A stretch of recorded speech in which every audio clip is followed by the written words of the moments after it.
Baser, the Pixies. That's how we start today. Good morning, everyone. That's Augie, I don't know, /Kai on Twitter. He's been requesting that song for many, many months, so he finally gets his request to start today's show. Good morning, Jim Norton. Hello, Opie. Good morning, Dan Soder. Hi. Oh, wait, I don't have your mic on. There you go. Oh, the old talking to the mic, but it doesn't work. Yes, we've been discussing Geno Smith before the show started. He got knocked the fuck out. What the fuck is that about? Over $600 lousy dollars, you're going to take a chance on your football career? That leads me to believe that he was definitely talking shit. That Geno Smith was? Yeah. Even if he was, you don't knock your own quarterback out. What a dumb guy this guy is. Like, I get that Geno Smith might be a twat. Yeah. And, like, as a man, you might want to slug. You can't knock your fucking quarterback out. But I love the apology after where he's like, I just want to thank the Jets for all the opportunities. And you're like, you fucked it up. I mean, you got to go through all that in your head. Like, you think the team's going to understand that you even, let's say he didn't break his jaw, that the team's going to understand that you took a punch at the starting quarterback? He should have at least gone in the showers and done what I always do, where you just suck dicks. Right there. You suck dick. No, but I do have fake arguments. Oh, where you just yell in the shower like what you wanted to say, and then you don't punch your quarterback and lose $500,000. That's really a dumb move. Eric, what's this over? It's over $600, right? Yeah, it was over $600 that Geno Smith was invited to this guy's football camp. Okay. And then there was some nice. Yeah, Aww. very nice. So he was going to go, but then there was some sort of personal tragedy. One of Geno Smith's friends got in a motorcycle accident, so Geno couldn't go. Okay. So then the guy said, okay, I paid for the plane ticket for you. You owe me $600. And according to the story, Geno Smith was going to pay it back. He just didn't do it quickly enough. By the way, isn't he flying Geno Smith first class? Shouldn't that be refundable? Probably. Yeah, I mean, the whole thing doesn't make sense. Someone was hot-headed. You think Geno Smith gave him a little of the business? We said that the story I read, they said that Geno Smith put a finger in the guy's face. Really? Like he agreed to pay him, but then put a finger in his face, and that's when the guy just fucking hauled off and punched him. Maybe he did. Even if Geno Smith was a total twat, I'm not saying he's not. You just can't break the jaw of your quarterback. I love your logic. Well, he thought it was like North Dallas 40, where you could just beat the shit out. He's like, we're going to wake up in a bathtub and drink the next day anyways. I'm a big fan of Jim Norton's voice of reason. You just can't do that. Yeah. I love it. It's just, it doesn't make sense to me. Like, I get why you'd have a moment of anger, but God, like, I wonder what was in his mind right after that fist landed. Like, oh my God, I just blew it up. Because he knew he landed a good one, too. Sucker punched him. Yes. That's what they said. And then the Jets released him immediately. Yeah. How do you say his last name? It's Inampali. IK Inampali or something? IK Inampali. Very good. Yes. Defensive end. So, of course it happened to the Jets. They've had problems with quarterbacks for how many years now? When was the last time the Jets actually had a respectable quarterback? Name Dan it. Soder. Before I'm going Chad- to go name it, I think. Before, I don't know, Vinny Vinny. You got to give it to Vinny. Yeah. Chad Chad Pennington before all of his bones started breaking. I kind of liked him. Everyone did. And then he was Mr. Glass. He just kept getting injured. Injured over and over again. I kind of liked him. Absolutely. This guy once punched a cop. It was an off-duty cop as a bouncer or something, but he's thrown a punch before. Yeah, he seems to, kind of get into some problems. How do you even go to a new team after this? He probably would never do, like. And that's like the one time you're going to do. How many quarterback jaws are you going to break? What if that becomes his thing? Bring him in. I know. Help the Cowboys pick him up.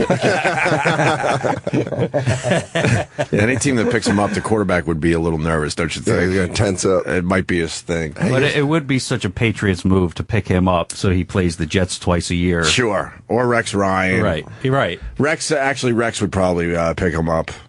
That'd be great. Even if Rex didn't like Geno, he's like, hey, I like what you did down there. Come on up to Buffalo. Good work, son. Well, I got a lot of tweets over this because I am a Jets, Bills, Patriots, almost Dolphins fan. I consider you just an NFL fan. I got a few. I still got a few teams in this race, which is good. No way. You have less loyalty than someone that moved to the United States and started watching football very late in life. I see it as I got a lot of loyalty. You have more loyalty than anyone. You lack loyalty for NFL teams. No, I just Without a happen doubt. to have a few favorite teams. Oh, my Only in God. football. Remember that, people. Jim Norton's tweet made the paper about the Geno Smith thing. Yes, it did. It did. Yes. It was so cute. We were looking for it in the back of the paper, but it was right in front, prominently where it belonged.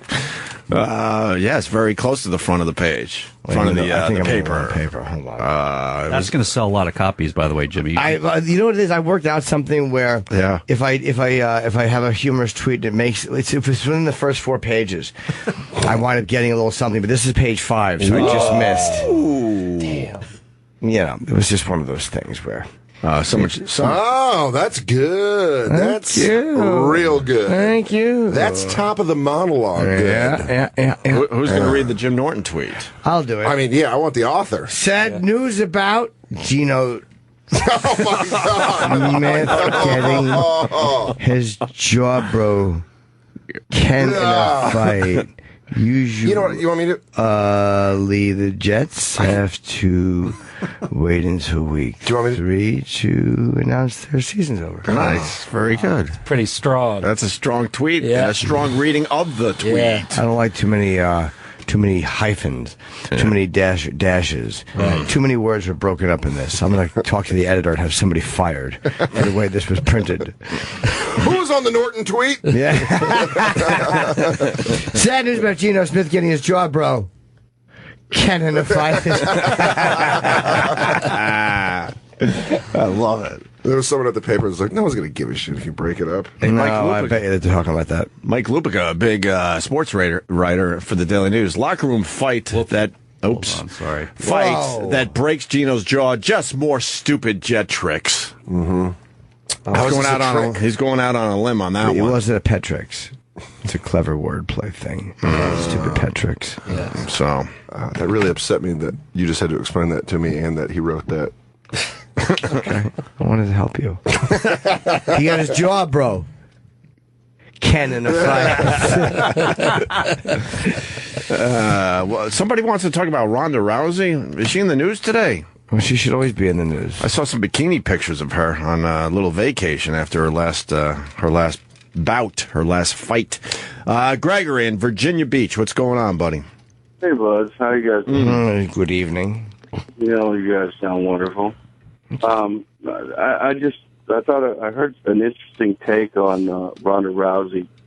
Someone was talking about Mayweather has made like $600 million during his entire fight career, and that's more than what UFC has ever paid out all of their fighters ever.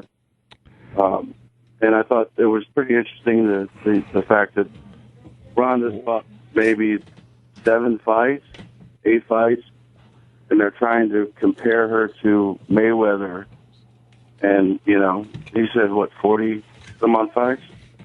Well, I think it's an unfair comparison at this point. They're probably just comparing the dominance over the competition available. I'm guessing that's what the comparison is. But yeah, you can't say she's Mayweather when she's had, 10 or 12 fights, and and he had 48 or 49. But just like Mayweather, they can't find anyone that could fight her competitively. Yeah. So And the I way the think UFC works, she'll have as many as 49 fights probably within 3 years. She'll probably be Mayweather is. Right. All right, Gregory. Thank you, buddy. I'm kidding. Thank you, sir. Appreciate it. Jim Norton's getting some love on the internet today. Let's say hi to Jay in North Carolina. Jay. Hi, Jay. Boys. Good morning, Jay. Hey, you guys know what the chive is, right? I've gone there a few times over the years. Sure. It's great. I was doing a little chiving on the What toilet is this morning. chive? Wait, and you say it like that? I was doing some chiving. It's like an Yeah. app you can get on your phone. It's a website where they put up pictures, different stuff. Oh, good. Really? And Yeah. and it's okay on a baked potato every once in a while. Yeah, delicious. Every once in a while. That's Actually, I I'm too hate tired chives. to boo that.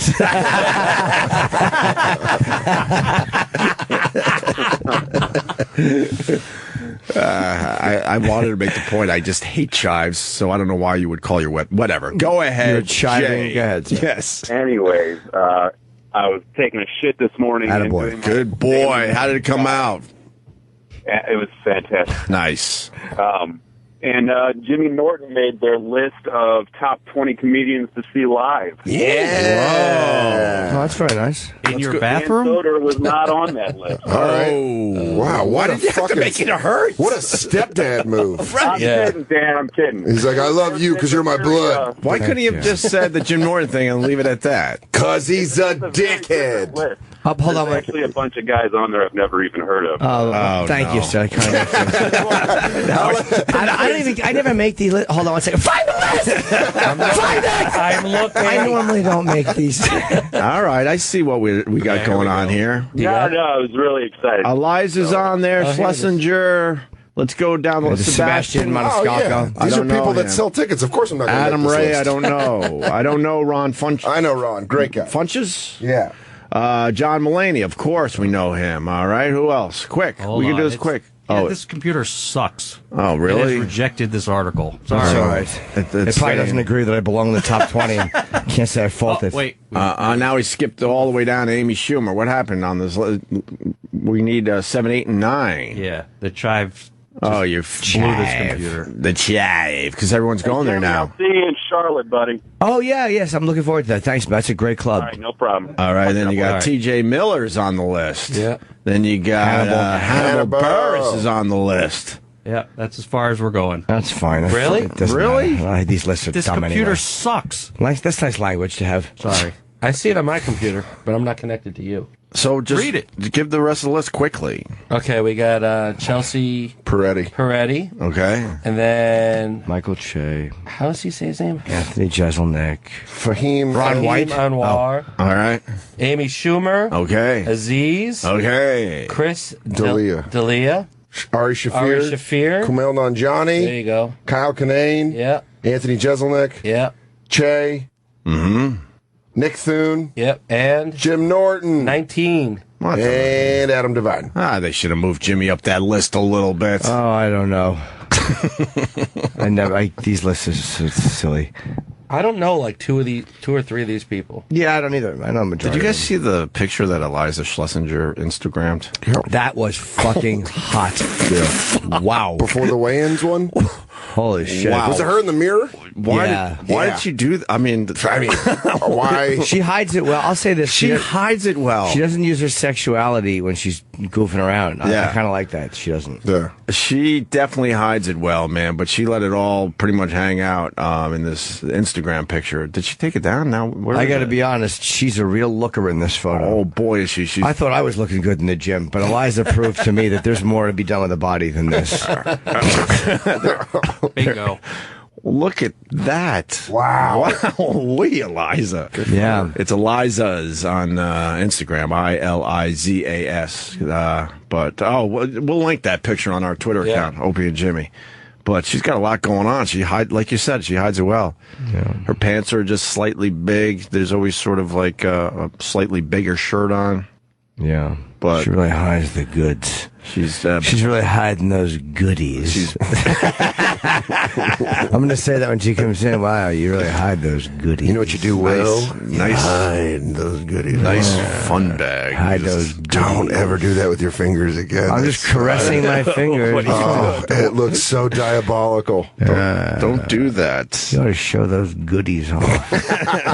You're like old-timey movie producer. Can I see your goodies? Yeah, looks like you really got something to show the people under there, don't you? You want to be in the pictures, don't you? Sit down on my couch. We'll talk about it. Hold all calls. Yeah. Do you drink? You want me to buy you a pony after? You're like in The Godfather, the one that didn't actually make the movie because it shows you're 13.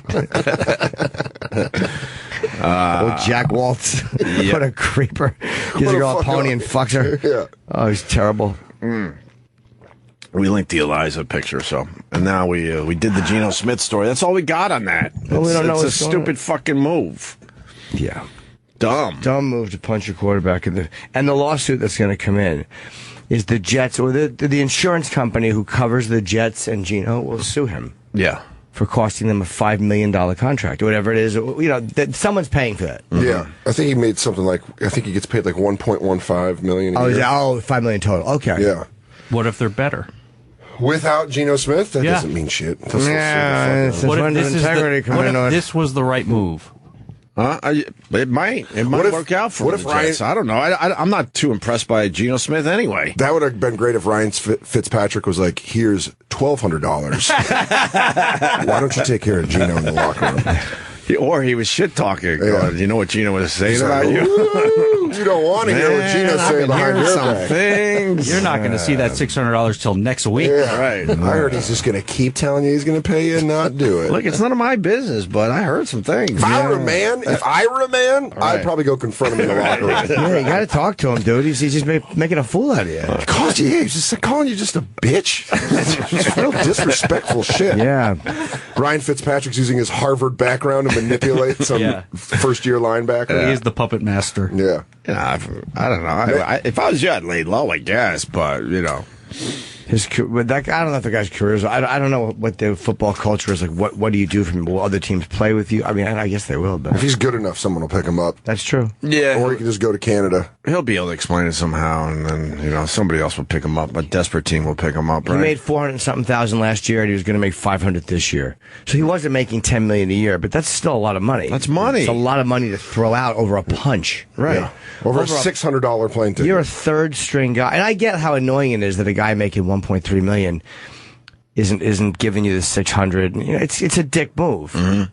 But you got to think bigger picture sometimes. Right. You don't punch your quarterback. But this is You're always on the same fucking team. Dude, What are you doing? As that punch is getting thrown, I know it feels good, but you remember I talked yesterday about that stupid story about throwing a drink? Right. Yeah. A dumb thing in a moment of anger. That's what this was. Of course. He threw the fucking fist at Geno's face, and now look what. It's so stupid, man. You were just talking about this yesterday on the show. Those moments where you just let your anger win. It's some of that disrespect stuff, I would imagine, right? Yeah, but we're always blown away when NFL players Disrespected me, so I don't give a fuck about my career and my future. I got to take care of this now. Yeah, but this is always the same thing with NFL players. They lose their shit, and then we're like, how could they lose their shit when they're basically in a sport where they're just there to they're modern day gladiators, just knock the shit out of each other. Yeah. And then they do it off the field, and you're like, how could they? Yes. It's like, I don't know, probably the brain damage. But when's the last time you heard of a guy punching his own quarterback? I've never heard of that. Yeah. Well, they in the paper today, they had other legendary fights. Well, but has his jaw ever been broke? I don't think so. No, not on the same team. I like what you did there. Thank you very do much, recall- Dan. Welcome to Callback City. 19 on the list, not for no reason. Pow! Get Bing! those tickets. Pew, pew, pew. Yeah, get those tickets. Number 19 coming at you. Gotta see it live. That's right. You'll understand why I wasn't 20. You'll probably think I should have been 18. Go ahead, back to you. That's a big hit, though, Jim Norton. That chive gets some hits. Oh, I don't know. It's gonna sell more tickets. Oh, I don't want to be a chive turkey. God damn whatever you were saying. Got you on the list. I don't know what I was saying. You hear the fights? Yeah. Teammates fighting? Yeah, you remember? Remember Reggie and Billy? I remember that. That goes way the fuck Sure. back. Remember though. Cliff Johnson and Goose Gossage? Oh my God, what were they fighting? I love big dumb Cliff Johnson and his mustache. Yeah. And I love Goose Gossage, by the way, also another mustache for mustache trivia. Goose Gossage had a fucking great. Maybe they were fighting over mustaches. Yeah, Like, exactly. what the fuck you doing? I'm a bigger asshole. No, I'm a bigger asshole. I'm the mustache kid on this team. Did they actually fight, or was it what No, happened? they got in a fight, and I think Goose Gossage broke a finger. Let me see. Hold on. Thumb injury, Yeah, right? thumb injury. Suffered a serious thumb Probably injury. shoving him. He missed more than 2 months. The incident occurred as Sparky Lyle was promoting his book. Sparky Lyle also had a mustache. Yes, he did. The Bronx Zoo. Johnson was soon shipped to Cleveland. And I met, but yeah, that was the closer. The closer or the guy that plays right field and DH have a fight. Goodbye, right field and DH. So long. And it was the closer who had pitched 3 innings. It wasn't a closer like now closer. Yeah. I met Sparky Lyle after when my first book was Yeah? coming out. When Happy ended, I was doing a signing at Borders by Madison Square Garden. Wait, I was there. I met him too. Yeah, and he was doing a video. He Forgot was about him. lovely. He was very cool. Sparky Lyle. Yes. It's a great name. Oh, is that could be the best baseball name Yeah. ever. That's an amazing name. That's a timeless baseball name. It's a great name for your cock. Hey, why don't you get over here and kiss my Sparky Lyle? Yeah. Get over here. Hey, bend over. I want to stick it in your Cliff Johnson. Shove my Sparky in your Cliff. You're getting my Sparky Lyle going. Yeah. You're really starting up my Sparky Lyle. Yeah, come on, wet those Gidries. Put 2 Gidries in there. You can work in Rusty Staub, I think. Oh, yeah. that might work. Oh, I didn't shower. Avoid the rusty Staub. Right. Cliff Johnson really does look like he delivers chips. What's that? Like the gas station. Like he drives the Frito truck. He's like, hot day today. You're like, sure is, Cliff. Yeah. Like right now, he should be taking that Yankee hat off and dabbing his forehead with like a hanky going, "Woo, Lord." Ed's telling the guy at the gas station, he goes, it takes diesel. Swiping his head. Good to see you, Cliff. Sure would like a cold beverage. Ooh, these summer mornings. Summer morning. Let's go back to the fights. We might have some other fights to go with. Yeah, that's, here. by the way, that Yankee. Can you go back to that picture real quick? That Yankee picture, that with the Yankees in script, that's I want to say a 1978 That's late Topps 70s, card. right? 78. I had a lot of those. Do you remember the exact year? That's crazy. I do, because 1979 Topps was the only year I ever collected the entire thing. Okay. And Alan Bannister, I've said before, from the Chicago White Sox, was the one that I just couldn't get. How'd you finally get it? Neil Grant, guy I went to school with. You know, Alan Bannister was not a big player. Yeah. So there was probably Alan Bannisters you can get everywhere. So I traded him for something for an Alan Bannister, and he brought it in tin foil. Oh. And I'll never forget the joy of opening and finally holding the Alan Bannister fucking card from the Chicago White Sox. Have you ever looked him up now just to see? He's probably dead, right? No, Let's see what happened to Alan Bannister. Thurman. That's a different year though. Alan Bannister Topps 1979. They did black shirts. Yeah, 79 Topps card. You just brought back a memory. Yeah, when you would get those cards that you just couldn't get on your own. Alan Bannister was the one. There he. Yeah, that's the card. Wow, that is the Alan Bannister card. So you got to get it signed by Alan Bannister. Whatever happened to him? I don't know, to be honest. Oh, he's not still playing, but no, of course not. Yes, he's the oldest. He batted 101 last year. He was up 40 times. He got hit in the chin with a pistol. What I meant by is he still around? As in, is he still on Earth? Can we look at him up? I'll look him up. This story's going to go nowhere, but it just reminded me that I read some guy opened up an old pack of cards, I think from like 85 or something, and then he tracked down each person from that pack, and he's writing a book about it. I thought that was kind of a cool idea. That's an awesome idea. That's not a bad idea. I have an idea to write a book, but imagine if they were all big. Mark McGuire. Yeah. Oh, no, I know what he's up to. Nerds. The checklist. Yeah. I have a book. I have a documentary that I want to do, and I'm not going to say what it is. Good. Do you want us to try to get it out of you? I want to know by what asking? it is. Okay. No, I don't. I like the secrecy. No. Alan Bannister. I want to know what you're. I'll tell you off the air. All right. Oh, boy. But people at home might be wondering. Well, let them wonder. I don't want anyone stealing my idea, and all of a sudden they do the idea, and I talk like this, and they like it. So what's happening to Alan Bannister? Well, he stopped playing, it looks like, in 85. Played for 5 teams. Okay. He looks like he's still alive. He was highly touted in college. He's 63 years old. Okay. Go to Life After Baseball. Yes. That sounds like... Convicted of... Oh. Maybe he just had a quiet life. He had to have a job, though, because those guys didn't make enough money unless they invested wisely. They did not make. What did they make back then? $150,000, $200,000. That's a good salary. That would have good salary. That would have been a good salary, right? That's like if you're a star in the 70s. Like a Robin Yount salary. Yeah. All athletes in the 70s always had to have like secondary jobs. Yes, they did. What do you think Oscar Gamble pulled in? Anybody? Top of your head, 70 grand on a good year. Yeah, I wonder what those... That's why guys like Reggie and those guys are probably a little cranky now, because Reggie, who did more for the game than a lot of these guys did, Reggie Jackson did probably more for baseball than A-Rod will ever do, just because of the, He's still sweating his mortgage payment. Yeah, man. Well, he's got a job in the organization. He hated Chip, by the way. When I was doing Chip at that Yankee game, Reggie was on the bench, and he was down at the end. Wait, at the spring training game, Reggie heard you doing Chip? Yes, he looked to the left, annoyed. Come on, A-Rod, hit him, make a home run or something. Reggie looked, but he wasn't right in front of me. He was off probably about 40 feet away, but he heard it. Oh, that's funny. It was resonating. You didn't get that on camera? No, I was filming the player. Mr. October hates Chip. Yes, I got him at one point, but he's too far. You can't identify him. I just knew it was Reggie because I saw him. He's a bit ornery. I love him. Oh, Mr. October. He was amazing. Reggie. It's like they would say his name the way the Daily News writes "broken" in my tweet. The fucking dash in it. Broken. Broken. Oh, you didn't write it that way? You didn't tweet it that way? No. Why would they do that then? They just hyphenate it just to fit it into an area. No, I would never allow that. You can't do that in Twitter. Just go to the next line. Right. Let's, what are we doing? The Alan Bannister thing is a bust. That's a dead end. I just wanted to know what happened to him. His salary, though, his 1977 salary was $35,000. Holy fuck. His salary couldn't drip out. Dude.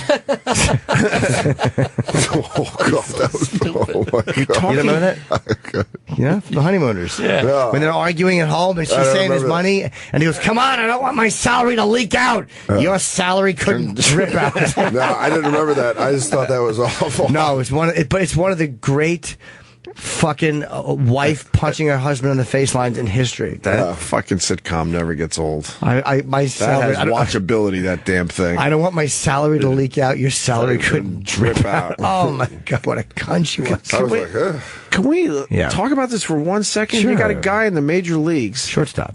and he's making $35,000 a year. How much is that in That's today's fucking year? nuts. What's that, like 150 today? probably. Tops, right? Yeah. It's 78.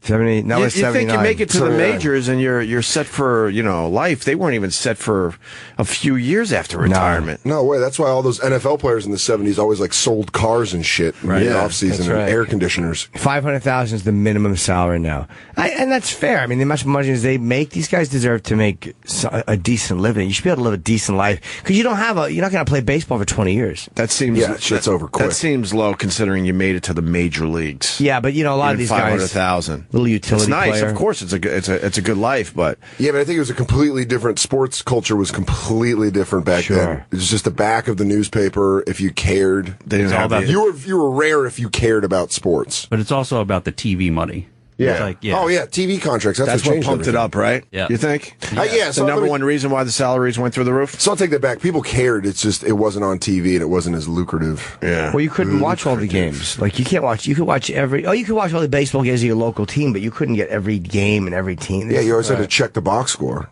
Yes, that's why I became a Bills fan. Ugh, don't Getting even- back to that, No, because don't. I couldn't follow the Jets when I was in Western New York for 10 years. That was in the 90s. The internet wasn't really happening yet, Pally. I don't think so. I think that is an excuse, and I will not take it. The You Patriots lack loyalty in the NFL. The Patriots, I don't have as good of an excuse. I'll be honest with because you. they win. Just the internet say was happening when I was in Boston. Just say it. You like it because they win. I can't, but I did radio in those markets, and they had winning football teams. You're- I mean, I'm a victim of circumstances. No, you like to cheer the winning team. I understand. You like to feel good. Like we did it, guys. I had no problem with that. No problem. None. I swear to you, You heartless assholes. They have no loyalty to us. Fuck them. Good for him. Cheer as many as you want. Yeah, but you don't cheer even care about as the many NFL. teams as you want. No, I Thank do. you. You do? Dude, the NFL has given me so many heartbreak. I'm a tremendous. I was a Yankee. The teams I liked, I was completely. I loved the fucking Cowboy. It would ruin my week if they lost. I literally couldn't emotionally handle when they lost when I was a kid. I almost blew a relationship throwing a fucking slipper. I threw a shoe or something at my door. I like in front of a girlfriend and she left. I had a girl do the she same left thing. because of that. Yeah, she's 3 years ago, I had a girl walk out. Oh no, I was much younger. This was fresh. Wait, did she leave for good? No, she should have. That would have been funny. She left How for did you good. throw did you go get the slipper? It was on the ground, and I wanted to throw something through my family's living room window, but I didn't. Do you remember the game, who they were playing? Yes, I do. Yeah, what was the details? I want to say it was the '94 loss on Thanksgiving when Leon Lett kicked the football and they lost 17-14, and they should not have lost that game. That was a great. It snowed in Texas. Yeah, I remember that. That was the second loss in a week. Here's how I remember that. Because Emmett missed the first couple of weeks, and they were 0-2. 0-2. Yeah. And they went to fucking 8-2. Yeah. And then they lost one game, who I don't remember two, maybe Redskins again, and then they lost to fucking Miami. So they were 8-4. I was like, they're finished. But then they made it to the NFC Championship that year. They won the Super Bowl that year. 94? Yeah, they won 93-94. They beat... No, they won 92-93. 94 was the Niners. Oh, I'm sorry, you're right. Maybe I'm thinking 93 then. Yeah, I know. the Thanksgiving Yeah, they lost. game They was lost. 93. They were down 21-0. That was the snow You're in right. Texas. Yes. Yeah, that was the Oh, Thanksgiving maybe you're game. right. Okay. Yeah. Wait a minute. When did they fucking? The Leon Lett play was 93. That is 93. Oh, it is okay. So I'm a they year won off. it, Okay, yeah. That's when it snowed, and That's it was something a else. Thanksgiving Day game. Yeah, I remember everyone saw that And one. he was Leon Lett was the big cat was a fucking Animal. one of the most underrated players. I think he goes down as he might be the strongest man ever in the NFL. They said he would just come in and break all these records. Leon Lett was a fucking beast. For lifting iron? Yeah, he would just Pumping come in. iron? He would just come in and shatter all these records. Can we go back to 1993 for Jim Norton? Go back to my God! Go back to the day where Jim Norton was in his parents' house. And you should have thrown yourself through the window. I believe this was the game. I'm trying to think if it was 93. It's like 7 years. Nah. I can't hear it. Is this the actual play right here? Okay. Play right. They're going, shit! I remember this. They're going for the field goal in the snow. Going for the field goal. No good. Now you just leave the ball alone. Cowboys win. Wait a minute. Well, it's in the end zone. No one covered it, and Miami did. That could be a touchdown if Miami has covered it. A Dallas player touched the ball, and then the Dolphins went on and recovered it. It's on the 1-yard line. It's not in the end zone. It's in the 1-yard line. They're going to sort it out. And there's 3 seconds left on the clock. 92. So at this point in Jim Norton's life, Leon Lett slid. Watch. Don't touch. They're all yelling. Don't touch it. Here he comes. Yay! And he kicks it. They're all yelling. Stay away. It's almost like it's plutonium. They're all like, don't touch it. And here he comes. I'm gonna touch it. I'm gonna touch it. guys. Wow, yeah, Ron Woodson, wow. Oh, that's funny. What was that Darren Woodson? I don't remember. Why would he do that? He just got carried away. I know. It Such a good player, too. There's nothing better than fat guys trying to pick up footballs. They're just bumbling around. They can't bend down. So you just fucking lost your shit. I think that was the game. Thinking that's 93 now. I'm going by my age. I was 25.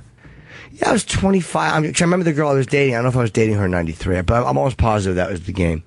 That was such a brutal loss. That was a brutal fucking loss. And you just whipped. I couldn't believe it happened. Yeah. I couldn't believe it happened.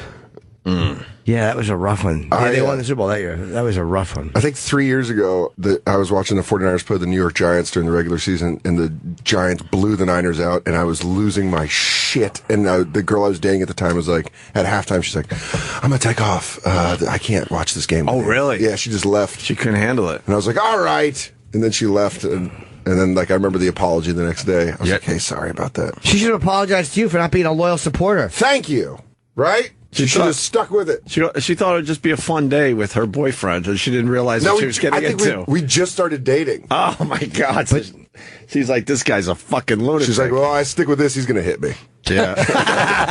That's something that women should stop with, though. Like, you know, like I had a big fight with a girlfriend over a Cowboy playoff game a few years ago. Mm-hmm. Like, you know, we were going to be together. We were going to a concert, and the Cowboys happened to be in the playoffs for the first time in a while. I'm like, I want to see the game, and blah, blah, blah, and then we can go to the show. And she was mad at me that I had planned our day around the game. And I was like, can you just fucking let me be happy and enjoy this? It's the fucking worst. Can you let me just fucking enjoy it? You know, it was like one of those. Yeah, but they don't. Why couldn't she understand that it absolutely was a special day? It's not like this happens every weekend. They don't get it because they're not sports. But even if it does happen every weekend, can you just allot 3 hours? Agreed.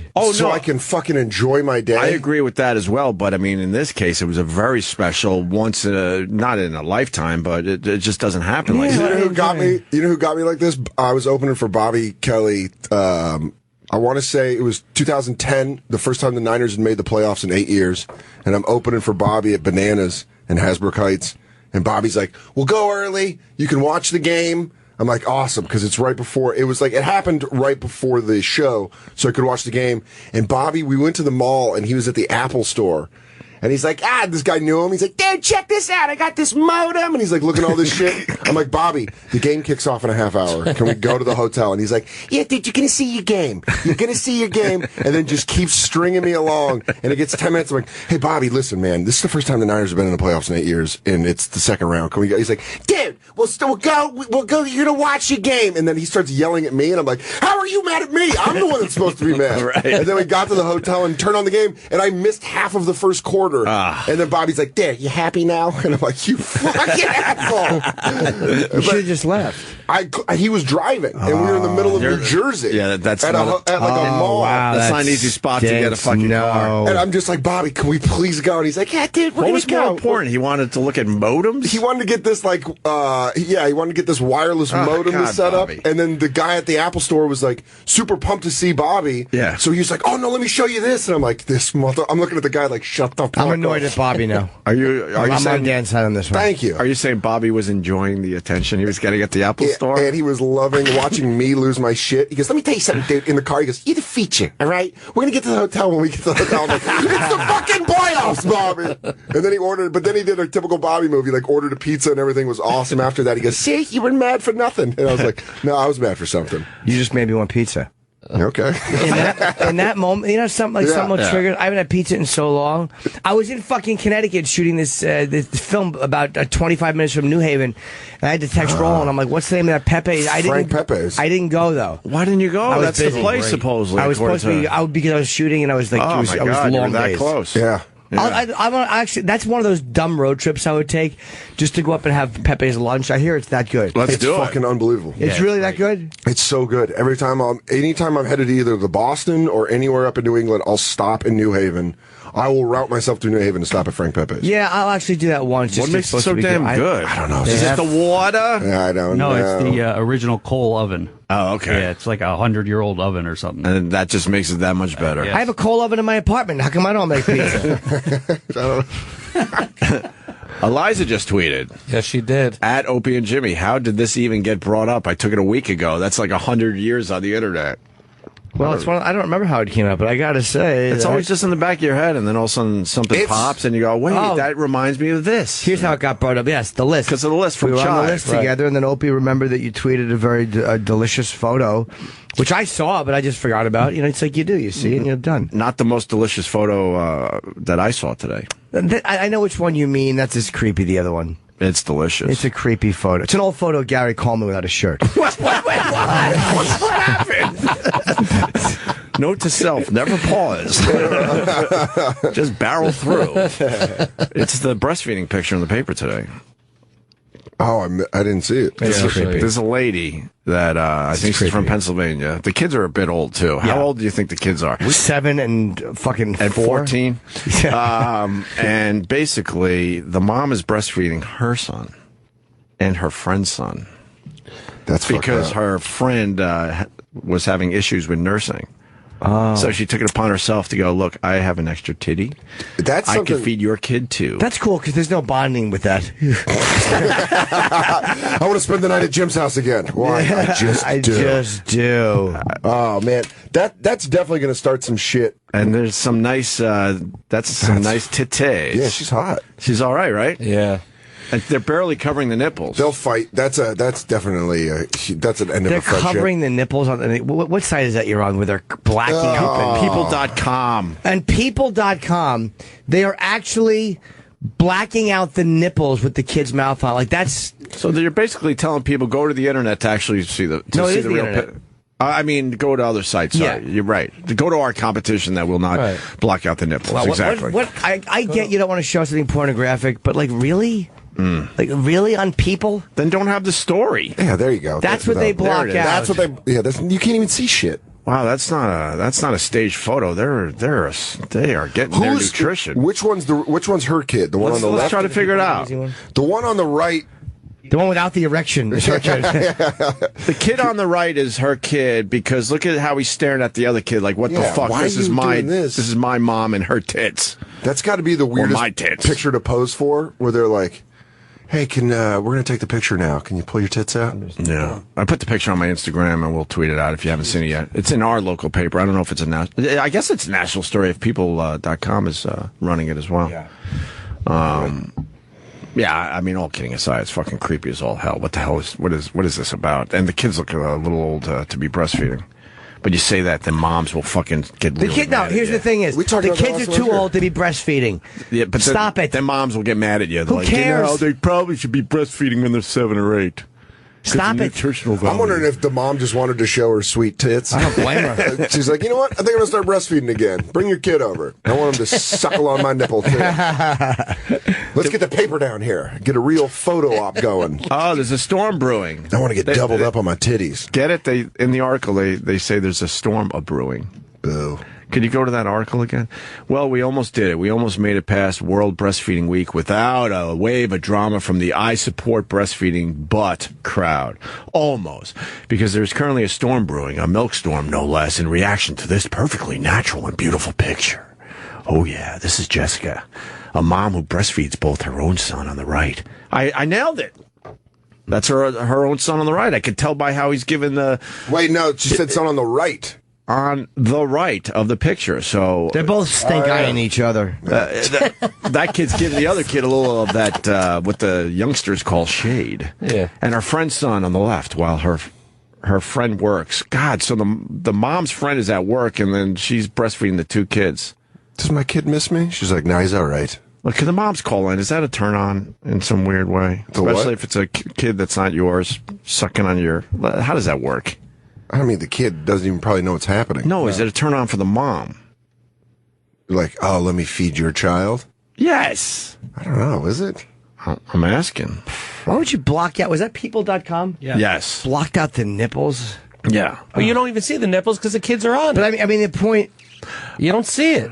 While a friend works. Brilliant, right? What a wonderful shout out to sisterhood. What an awesome hashtag.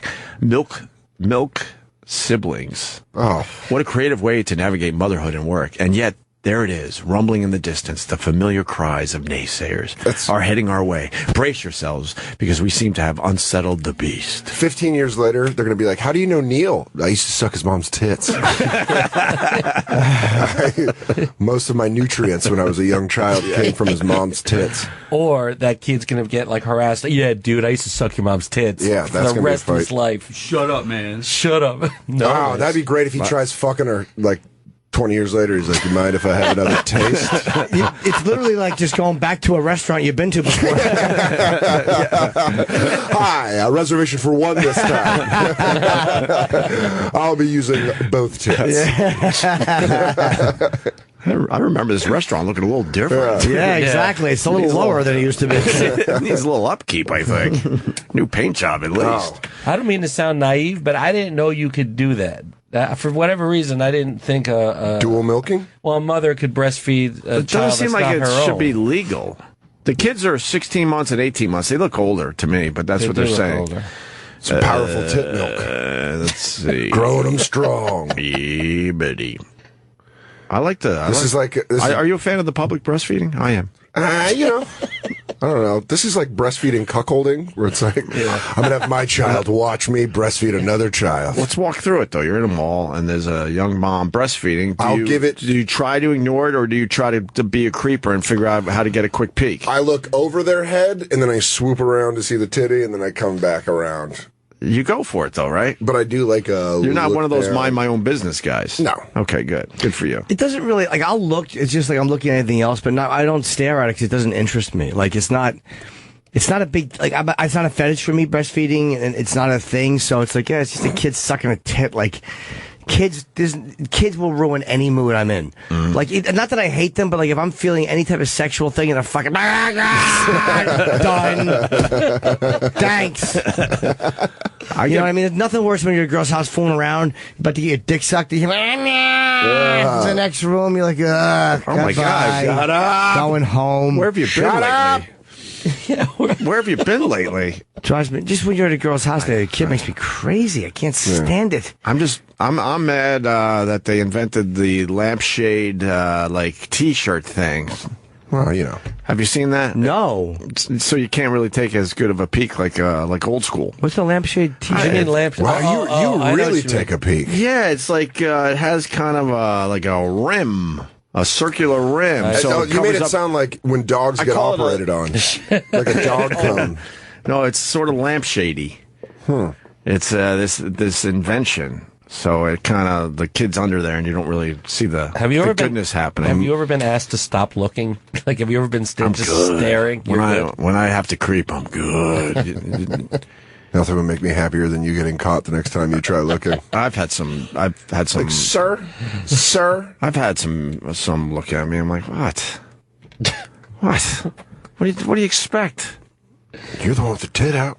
Exactly. You can't find the lampshade shirt? I don't know what it's actually called, but some of the kid's in there doing his thing. Dan, how you doing personally, sir? Oh, buddy. When was your bet for when we were going to break up? I don't know. I'm trying to remember. We'd have to go back on the tapes. Whoever But had it's it. official. Dan Soder and his girl are done. Yep. Oh, you done? Broke up. Mm-hmm. Broke up. She moved or you moved? Oh, she moved. She moved like 7 months ago. I don't think I think my date came and went months ago. I thought you had Memorial Day. You think? Yeah, someone had Labor Day. Whoever had Labor Day, you were almost close. You just over. Yeah. What happened? You knew that was coming. There's no way to maintain it. It's hard. fucking impossible. It's hard. It's like dating an astronaut. You just fucking wait. They come around, you're like, hi! And then they're gone again. You're like, well, let's just wait. You ever hear Rocket Man? It's kind of like that.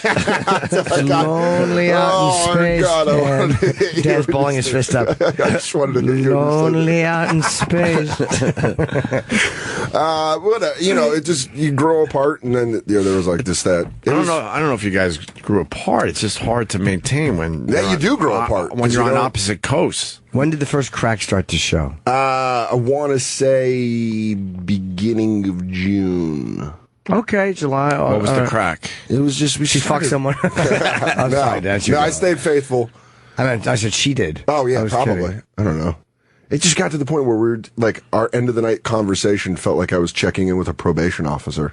All right. Yeah, it was like, it's the paperwork of the relationship. I was like, yes, today was good. Yes, we did this. And she'd be like, okay, I did this. And you're like, I'll talk to you tomorrow. And she's like, thank you. That's because you guys said we have to talk every day. That's what the problem is. Yeah. Because you made it a rule like we have to talk every day because this is what makes a relationship. Yeah. And there's going to be days where you just should text each other. Not even that. There should be, I thought there should have been days where we didn't communicate. Like if I really wanted to talk to you, reach out and talk to you. But there was that feeling of obligation. And that's what it became like this weird loss of independence. And it was just like, I felt like I was in it almost felt like a job for a little bit. Were you fighting? Yeah, a lot. About what? Dumb shit. That's And it's equally my fault as much as it is her fault, but it was just fucking. And then you'd see each other, and then when you'd see each other, the first hour or two would be weird because you wouldn't be around each other. So you'd be like, oh, hey, that's what your voice sounds like coming out of your face. And then you get comfortable again with that person, and then as it's good again, you have to leave. And you're like, that's a rough way to do it. I mean, long distance relationships only work if you truly have an end game. Yeah, and there really wasn't. All right, you're going to LA. You know I'm going to be there in a couple months, so we can handle this. But if there's no end game, like you had no intention of moving there, and she had no intention of moving to New York, I was thinking, how the fuck is this ever going to work? Rich and Bonnie did it, but then they wound up married. Yeah, that's how they started. And there's a lot of people I know that have done it, but there always is, like you said, there is always an end game, and I don't think that was.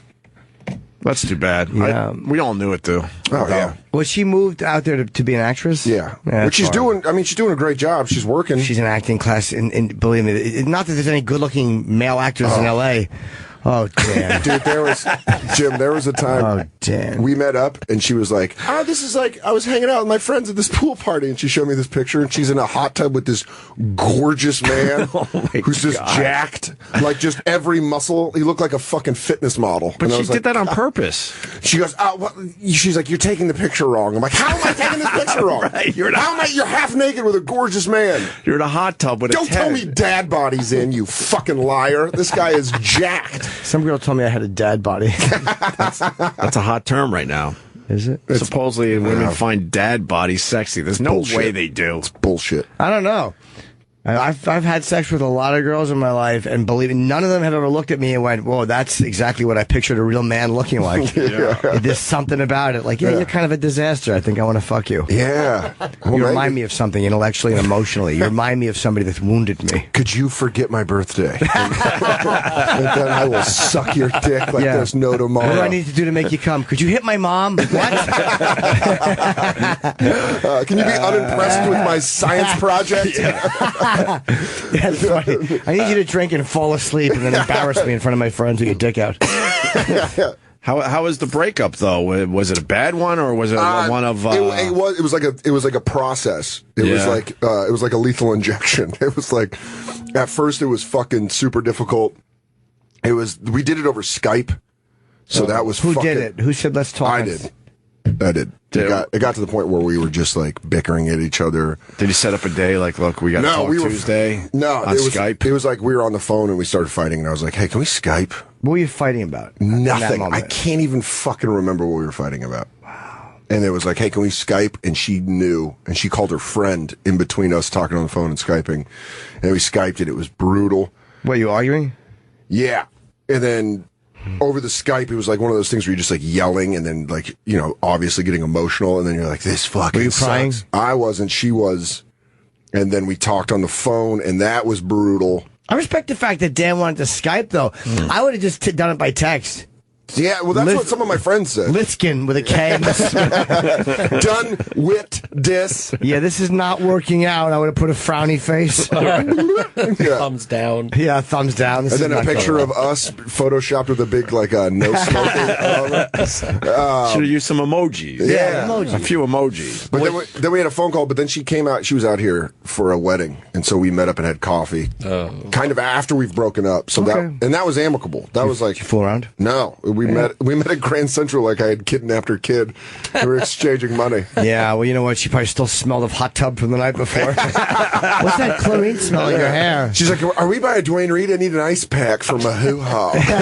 Yeah. I took a pounding. Someone likes me. I'm like, yeah. It was one of those awkward things where we walked away like a business deal at the end. Right. It was like, well, good luck to you, and good luck to you. It was the best thing, dude. It's hard to do that unless you know you're going to get married. And it's like you're half sad, half released. Yeah. Are you jealous that she might be dating other people? No. I hope she, Will you become friends? Will we? Yeah. Maybe. How long did you date? 2 years. But the last 7 months were, you can't count that. I think you can. I think you can count the last 4 months. Long distance relationships, man. Because they were good. We met up, and there was a lot of. When we met up, it was great. It was always great when we met up, but then it. But it was only for a quick weekend, right? And then you had to wait another month. Well, she'd have to go to the shows. Like you'd meet her on the road doing gigs. Yeah. That's a nightmare. And you know what she would do is I would rent a car. It became like a fucking huge expense to be in this relationship because I'm flying her out to where I'm on the road, and then I have to rent a car because I'm not going to make her watch my dumb act for fucking 8 shows. And she probably didn't want to go every time. She was probably like. Well, she was actually cool about it. She would be like, let me watch the Thursday show because I know you're going to fuck around. Then let me rent a car and I'll pick you up after the shows. So, yeah, but she's bored by herself on the weekends. Like, instead of being in L.A. hanging out with these people she knows from acting in hot class. tubs. Yeah, these shrug-hatted assholes. Hey, do you want to go to a hot tub party? Hey, it turns out that we're going to have a toned abs hot tub party. I can't make it. I'm seeing Dan in Des Moines. Yeah, I got to go watch him at the House of Comedy in Scottsdale. Oh, no. And then yeah, you're right. It was just fucking. She had to miss her tantric meetings to come watch me do my fucking dumb act. Oh man! But you know what? It's like I feel it's a weird thing to say, but like the feeling of independence is back. Yeah, you're kind of like. I mean, I'm bummed. I walk around bummed out when I'm like, fuck. It was a good relationship. When it was good, it was awesome.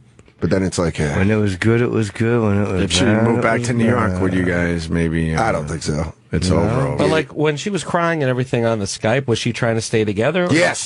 She's a tough girl. So she was like not happy when she was starting to cry. You think she was cheating on you? No. Okay, that's good. No, I don't think she was. Did it bother her when the harder she cried on Skype, she could see your tenting erection? So she realized Dan has a tears fetish. Just like, I got my basketball shorts on. I just start fucking grooming the head. Hey, so you're really upset? Those are real tears? She's like, yeah. I'm like, fuck. You thinking about hurting yourself? Just basketball shorts rising up. I was on the train last night, and there was a guy covering his dick with a shirt, and his hand was under it. And he looked a little weird. Wait, his dick was out, but under the shirt? You couldn't see. And sitting across from him was like a family, and there was like a little girl and a mother. And I was like, I had my phone out. I was going to say something and snap a photo. I was like, what a fucking creep.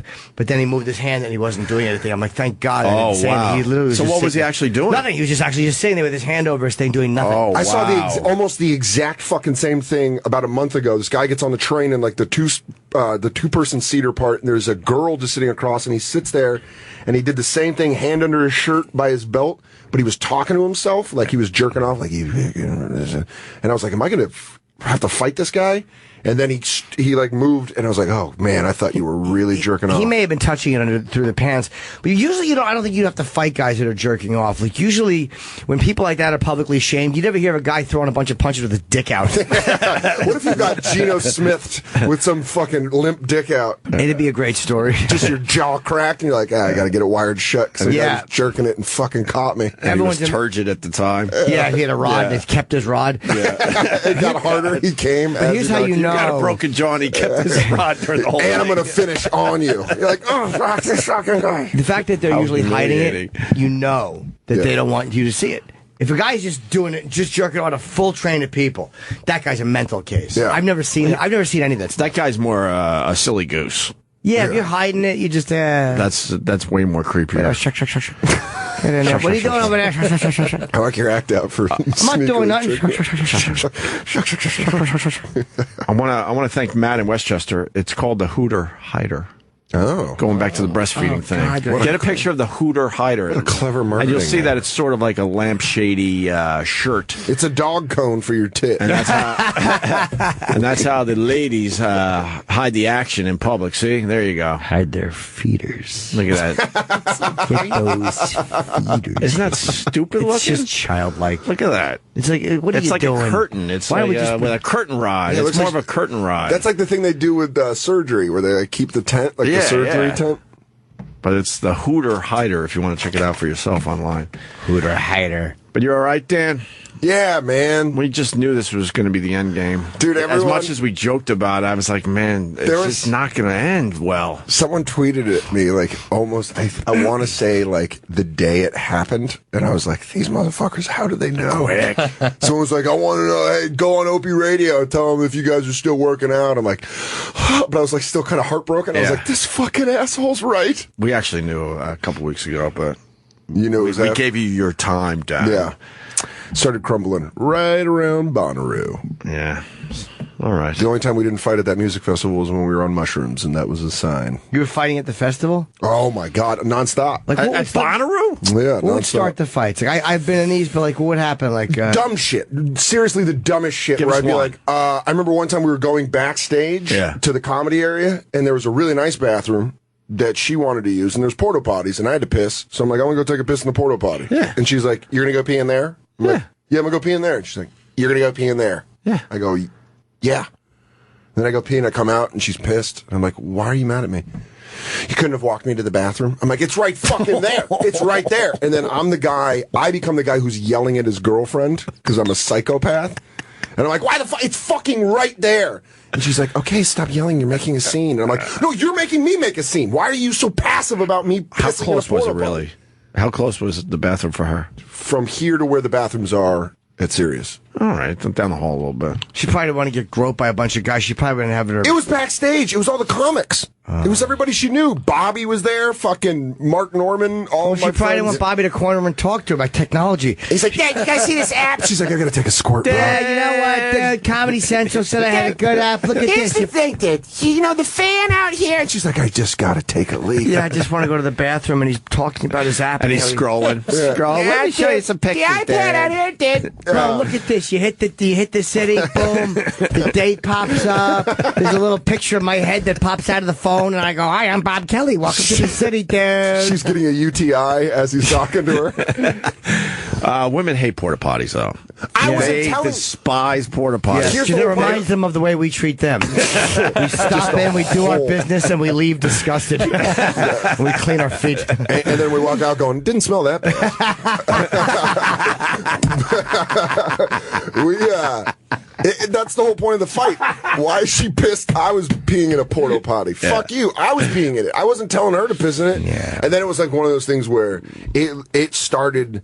And you know what's funny is the hot tub pick is what started the fights at Bonnaroo, because we landed at the Tennessee airport and Nate Bargatze was picking us up. Yeah. And I saw that and I was fucking unglued. Wait, what happened? You saw what? The picture of her in the hot tub with the dude, and I'm like, what the fuck is that? And she's like, you're freaking out. And then it's one of those things where my best friend has pulled up on the curb with his car, and he's like, hey, get in. And I'm like, you fuck. I'm like talking through my teeth. I'm like, what the fuck? Why would you fucking show me that shit? And she's like, you're freaking out. I'm like, you're freaking the fuck out. She showed you the picture? Well, she was trying to show me something else. I'm like, oh, sorry about that. You spit all over, Dan. I see now. I see what this girl was doing. God damn it, don't you turn on me too. I won't be ignored, with the spittle. That's what happened.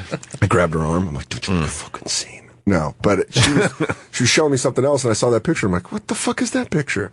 She's like, that's me and my friend. And I'm like, oh, you're gorgeous. Think she wanted you to see it just to show you, like, hey, bucko. Yeah. There's competition out there. You better fly right. Yeah. That's what I get think. Your shit I don't together. think she would ever admit it unless you were. We should waterboard her and get her to fucking say that shit. But that might have been her last move to try to keep you and make you move to L.A. But she knew there's no. That way. might have been the last fucking move. She knew there's no. That was the last card she was playing. Why'd she go? She's an actor, and she had done everything she wanted to do out here. How old was she? She's 25. Okay. She's hot, and so it was like. I get it. Going out there, I was like, yeah, the right move. Yeah, but let her go fuck. You both chose your careers. That's dedication by both people.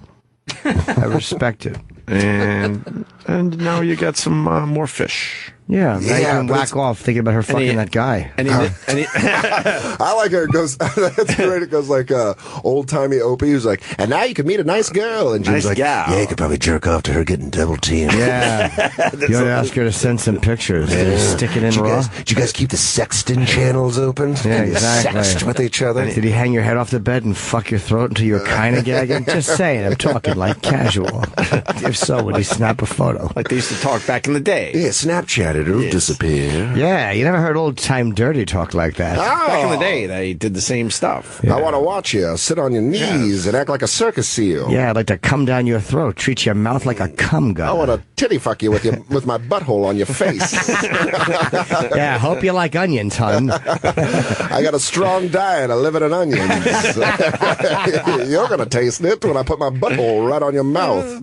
They did all the same shit. Yeah. I'm going to lay you down and have sex with you. My asshole hair is like hemp rope. It's tougher to get through than those krauts were when I was overseas. They were good at romanticizing the whole thing, but they were into the same shit. I don't know if they were, though, because someone showed me some... a buddy of mine has a book about, like, it's like a porn thing from... And it goes back to the 1800s, and they were doing, like, the same shit you just see online now. Yeah, of course. You're like, oh, they've always been... Debauchery. Dirty birdies. We got to take a break. Dan Soder's here. Dan, what are you promoting? I'm at San Francisco Punchline and the Sacramento Punchline in September. Nice. San Francisco. Hi. Not fair. Hi. That's only one district. Well, I want to do like a Jim Norton sophomore in high school joke. Hi. Are you going to say hi to Bruce? Hi. Remember that was the big insult when you were a kid? Like the guy would make his wrist limp and go, hi. Oh, look at him. Look at you. What the fuck does that mean? Oh, you said that? You are correct. It isn't fair. When I finally went to San Francisco, I'm like, wow, they get a bad rap. Exactly. I couldn't get laid. They get a bad rap. He was in the Castro district. Like, please, somebody. Exactly. I had on assless chaps. Yeah. Tenderloin. Like, give me some. Yeah, I was opening my butt cheeks and making like little cartoon noises. Stuff me, please. I've been there twice. I love San Francisco. It gets such a bad rap because everyone obsesses about the gay angle when the city's also amazing. The stuffy, like the stuffy liberal kind of thing sucks because a lot of the times those are people who have moved there. The locals in San Francisco they are hardcore liberal, though. Not a lot of the locals are very fucking centrist. Like East Bay people. I remember going outside. Like a lot of the people that are from San Francisco, you know how fucking expensive it is to live in San Francisco? You got to live in the surrounding, whether it be East Bay, Marin, or down south, you have to fucking go somewhere. There's homeless all over the fucking place. Aggressive. Holy shit. So aggressive. Downtown San Francisco has the most aggressive homeless people. And they're outside an amazing restaurant. They're all over the place. Yeah. When are you going? I'm at the Sacramento Punchline 17th through the 19th, and then the following week I'll be at the San Francisco Punchline. Oh, cool, because those markets don't cannibalize each other. All right. Listen, I'm sorry I'm not in the top 20 chive. No, I'm saying I could never play markets that close together. By the way, they said on the Chive article that it's not in no particular order, so James Norton could be a lot higher in that list. Starting with 20 being the best, 1 being the worst. Sorry, Eliza. Jim Norton's going to be in Seattle. Yes, tomorrow through Saturday. You're doing BJ's show? Oh, yeah, I am. Oh, good. Tell him I said hi. 2 hours on a Friday. Love the BJ. And I'll be happy to give you one. And then Friday the 21st and Saturday the 22nd, I'll be in Houston and Dallas, respectively, at the House of Blues. I got three of the oddballs. I got that fucking Shrine Auditorium date with Bill Burr and Tig Notaro, who is coming in today, by the way, September 11th. Yeah, Tig will be here. Pete Davidson's coming back today. Pete's coming here. He didn't get a lot of time yesterday with Mike Bichetti in, so we're going to give Pete a little more young Pete. A little more radio She's today. promoting her Netflix special, which was... Or HBO. Oh, is it the HBO? Oh, okay. I haven't seen that. I watched the Netflix. What's she doing? Is this a stand-up one? Yeah, the HBO. I think it comes out August 26th. I was watching HBO last night. I saw a preview for it. Oh, it's I watched the Netflix documentary. Whatever. That's great. The Netflix documentary is fantastic. That guy, I was very sad watching that. Yeah. Like, I was like, God. A lot of shit happened to her. Yeah. It was fucking great, though. She's hilarious. Yeah. We worked together years ago in Atlanta, and, I've worked with her on the road. She's a funny comic, man. So, and I'm happy for her that she's... And Louis C.K. Released one of her things, right? Yeah. She famously announced her cancer diagnosis to a crowd at Largo in 2012, just 4 days after being diagnosed. The now legendary 30-minute set was recorded and later released on Louis C.K.'s website. Wow. Yeah. Louis was there, and he tweeted about it. I think Bird did at the time, too. It was one of those things where you're just being a comedian in that moment. Like, Largo is... I've never done Largo, but I hear it's like one of those... It's an alt room, which is kind of like they're very good audiences. They're patient. So Patton Oswalt's joint. Yeah, they let you explore. They're not he loves it out dicks. There. You don't hear clanking of forks. Right. They're actually just a good crowd. Or them going, I wanted another Amstel Light. No, keep going with your story. What was it? I would like to do that room. I've never done it, but I hear it's just great to explore as a comic. And that's what she was doing. So, and then Louis released it, and it was a huge Well, then hit. she released it on iTunes. It sold more copies than, sorry to say, Kiss's album Monster, which debuted the same week. Wow. Yeah. That's pretty impressive. Yeah. So she'll be in today. Who else we got going on? We got Katie Nolan. Yeah, Katie Nolan's going in today from Fox Sports. Yeah. So we got a busy show, Dan. I have a show on sale tomorrow, by the way, for where? Scottsdale, January 23rd. I don't know why it's going on sale now, but it is Talking Stick Resort. Tickets on sale tomorrow morning. Hope people go to see it in Scottsdale. Please come to the desert to watch the bald-headed pervert, Jim Norton. Wait a minute, Mrs. Littman? We're doing, don't you hurt my dog. Wait a minute, was she a great big fat person? She might help me get this couch into my van. I hurt my arm. I love when he drops the fucking business cards. He spins around with the gun. The business cards tumble. And then he spins I'll out. show you what pain is. Yeah, you don't know what fucking pain is, lady. Don't you fucking hurt my dog. That's right, ladies and gentlemen. In 2016, it's Battle of the Ted Levine. Oh, fuck. No, I like this song. There's other shit going on. What's the matter? No, I think it's good. Someone's breath is barking today. Oh, no. Wow, it's barking. Is it? It's bad. What's it smell like? Dog shit. Literal dog shit? That bad. It's bad? It's bad. Halitosis bad?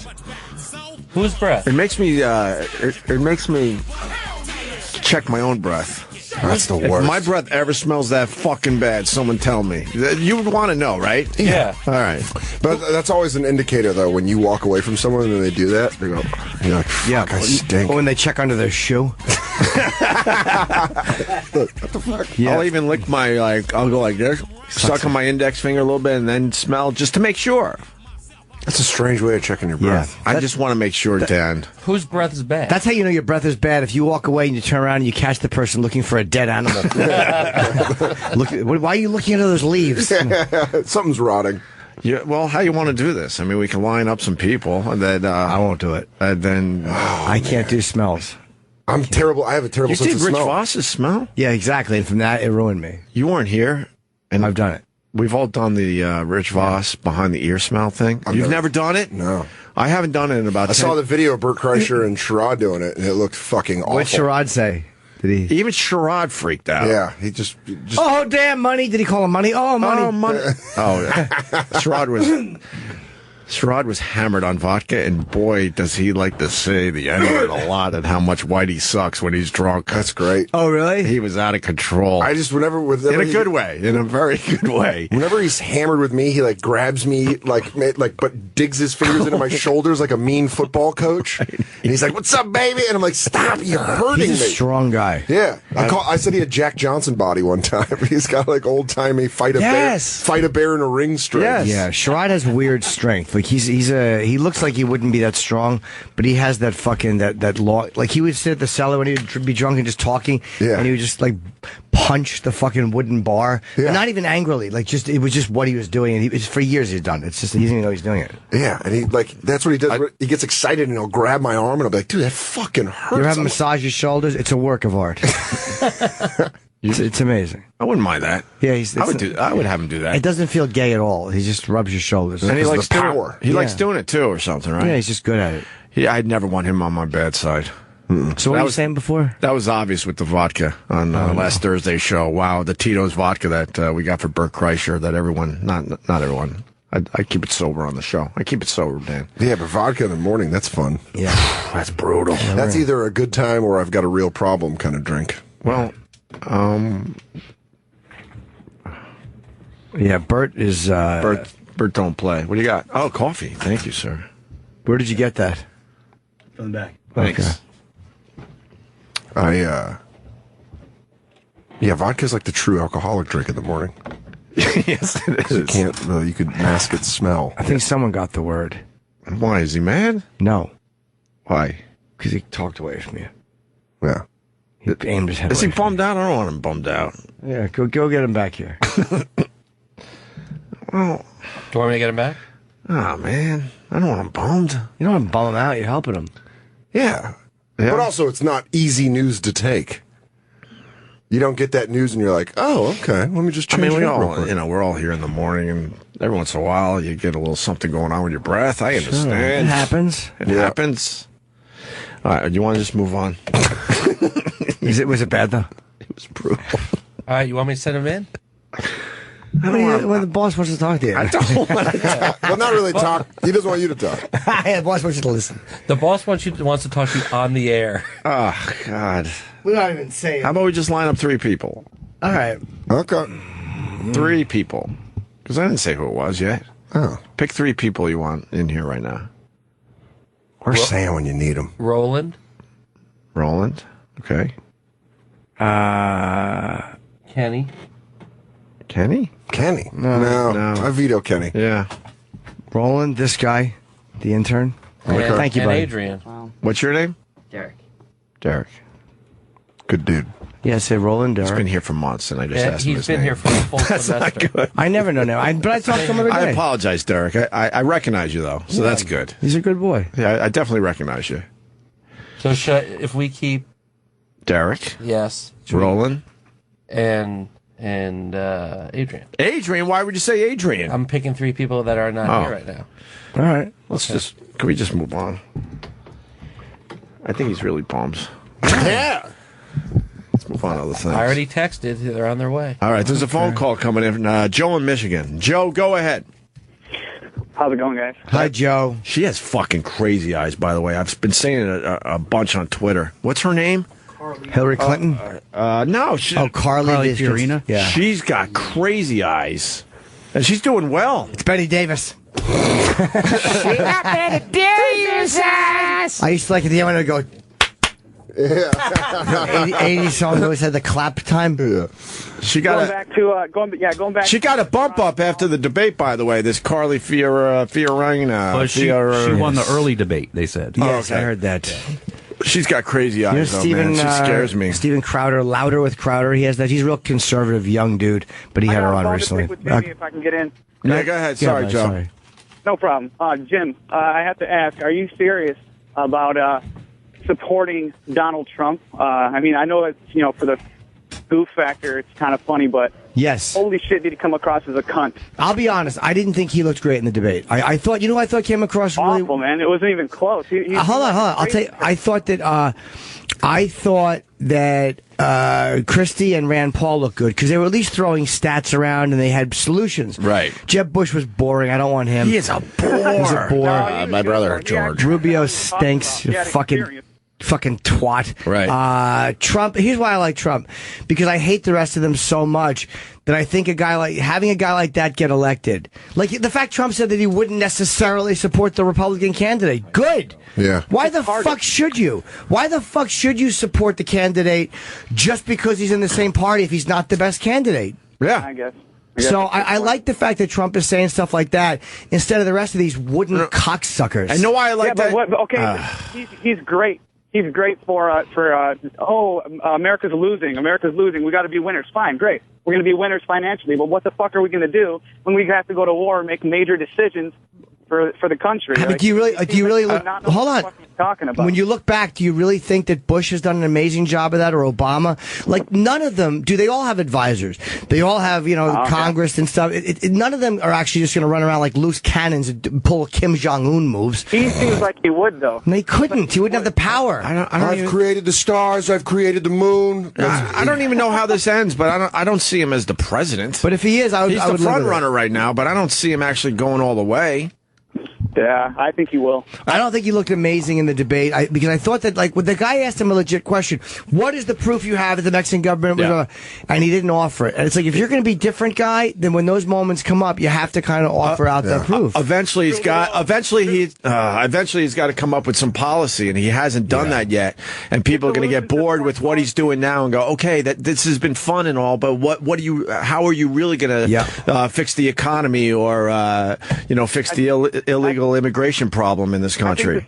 I think the stupidest thing he said is the solution to foreign policy is to build a fucking wall. And this guy, cut everybody out. Who's your guy, Joe? Who's your guy? I actually like Bush. But that's what's going to happen. They're going to pick a bland guy like him who's such a bore with his lack of top lip. And he's just going to be like, And he's monotone, and he gives the impression he gives the impression he doesn't even want to be doing this. Yeah, he's he's been forced by his own. Oh, forget it. Thanks, Joe. You got to know how to do this. My bad. The phones are hard. I do it every day. It gets a little frustrating. I just wanted to say that, like Louis C.K. says, how did politicians become people that are like celebrities? Oh, his foreign it's not supposed to be a flashy guy as president. It's stupid. Okay. All right. Yeah, thank you, Joe. I appreciate it. Jeb, right, sorry, I got a little heated there. Jeb really gets a little frustrating. Sorry. You guys have a good one, man. Thanks. No, because I wanted to go off on Bush a little bit. Well, he's got forced younger brother thing. I'm playing baseball because my dad played baseball. It looks like he doesn't want to be doing it, and he was forced into this by maybe his mom, maybe because his dad is on his last leg. I don't know what it is, but he doesn't look like he wants to be there. Well, he's a great campaign name, Jeb. Right. Yeah. Hoping people don't notice that he's a Bush. It's stupid. It's like Larry Hitler running for comptroller. And leaving off the Hitler and hoping people don't notice. Larry! A lot of people remember Adolf, but I'm different. All right. He was so fucking boring. Why do we have all these people in the studio? I don't know. I'm against this. Okay. I'm saying right off the bat, I'm against this. I'm being pressured into something that is very uncomfortable for me. Why? I don't know. It just is. We don't have to have the guy stay. Yeah, we could do it. No one's pressuring you. Oh, I thought it was being pressure. No. Oh, okay. We could do it then. That's a good new character, the tentative crime boss. I don't want to kill you. It's other people that are making me kill you. No, boss, you said for us to go get him and bring him here. Right, but I don't want to. I don't know if I should. What do you guys think? Do I make him sleep with the fishes? I don't know. We'll let him go. No, we shouldn't. How much money does he owe? That's a lot of money. He kills people like Remo. Why risk it?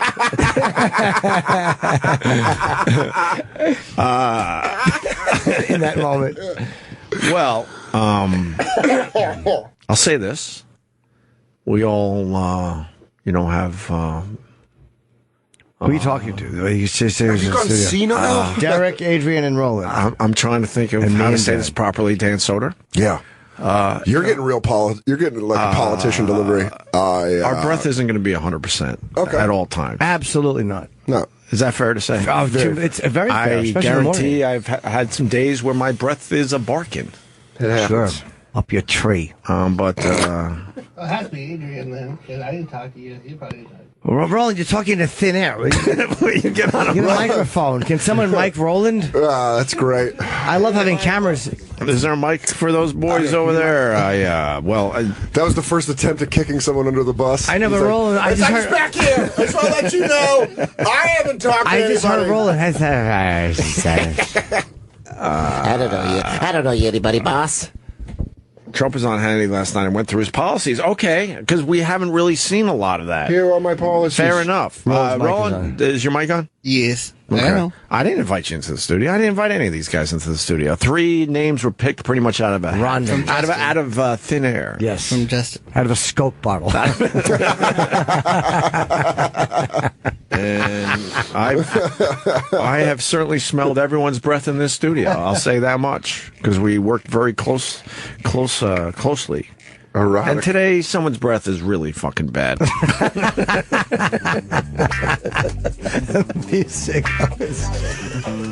Close proximities with Opie. The match game music is pretty good.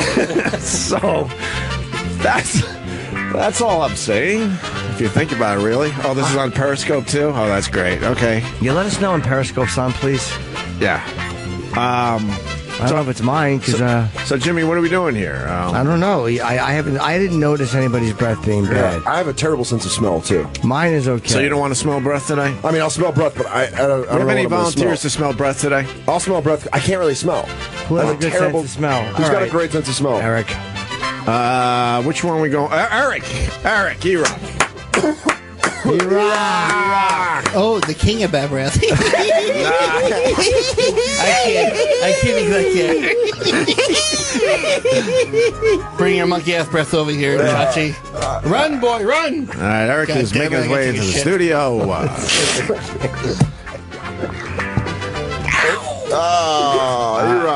E-Rock, get on the mic over here. Hello. Opie, if you go to your Twitter, people can see the Periscope. Oh, what a cheap plug for Opie Radio on Twitter. Thank you, sir. We're Periscoping, and we're a little bit, you're a little behind, a couple of seconds behind. Yeah, that's all right. So, is that Periscope's always behind? Yeah. A little bit, yeah. You go to Opie Radio on Twitter. There's a link to the Periscope. We're doing this live right now. It's called Checking for Bad Breath. Hi, E-Rock. Hi, good morning. Good morning to you, sir. How are you? I'm good. How's your breath this morning? My breath is just fine. Nice and fresh. Do you have a strong sense of smell? Yes. Okay. And a weak stomach. Oh, you picked the perfect man. Eric has done some shit for us over the years. The perfect man for the perfect job. So what do you want to do, Jimmy? I don't know. Opie says somebody's breath is not good. But I'm saying that I've dealt with this person on a daily basis, and I've never smelt it. This. If we're going to do this, yes, I think E-Rock has to have his eyes shut, and I think we need to pick people at random for him to smell their breath. That's smart. That way, and he can't look, and then he tells us which number had the smelliest breath. It's like you've done radio before, Dan. Pretty smart. You can hear the bonfire tonight, 6 to 8 p.m. Comedy Central Radio, Channel 95. When were you dragging you guys over here? I don't know. You sick of those fucks yet? Throw some money at us. The bonfire, as we say, burning up the airwaves. Crackle.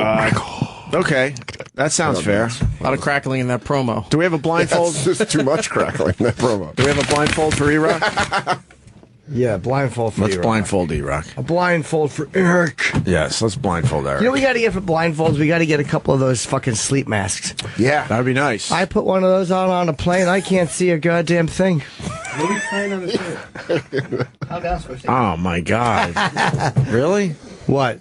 Esther Cruz t-shirt? No, it's Anya. Oh, no, that was an Anya t-shirt. That's Anya Marina's I've been t-shirt. wearing one. It's a big hit. Yeah, that's the unicorn. Anya's the shit. Her album, go get it. Is the unicorn pissing or coming? Coming a rainbow. Okay. All right. And I wear that, and people are like, what's going on with your t-shirt? I loved it. I saw you in it.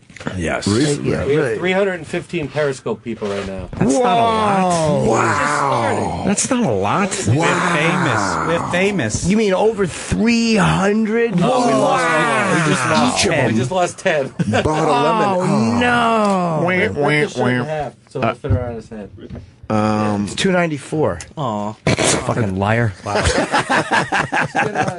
Fucking liar. The other thing about you said about Trump, I like that he's not going to support anyone else because I hate that when these guys beat the shit out of each other and then in the end they're like, oh, but he's the one thing that I'm supporting him because the thing that made me laugh is when he called everyone out for donating to all their campaigns. Yeah. That really made me laugh. Yeah. A lot of these people, I'm not going to name names, just people on these stages have taken money from me, and I'm not going to name names. It's always like he was being fucking questioned by the cops the entire debate. By the fuzz, yeah. By the fuzz. I don't want to give it up. I'm not a snitch. Snitches get stitches, and I don't get stitches. I get clamps. You got the Trump eyes when you do that. Yeah, the little wincy, squinty and the kissy face. Your kissy face. I don't like his hands. Yeah.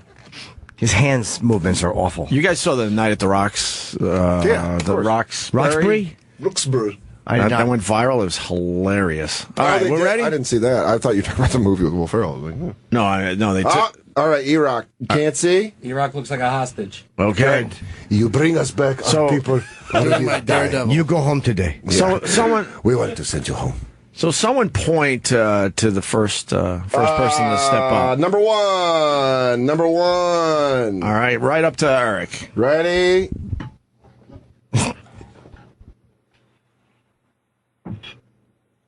How's real that? Breathe, real breath. Yeah. Yeah, breathe. Hold on. Let me hold the Give mic. him one of these.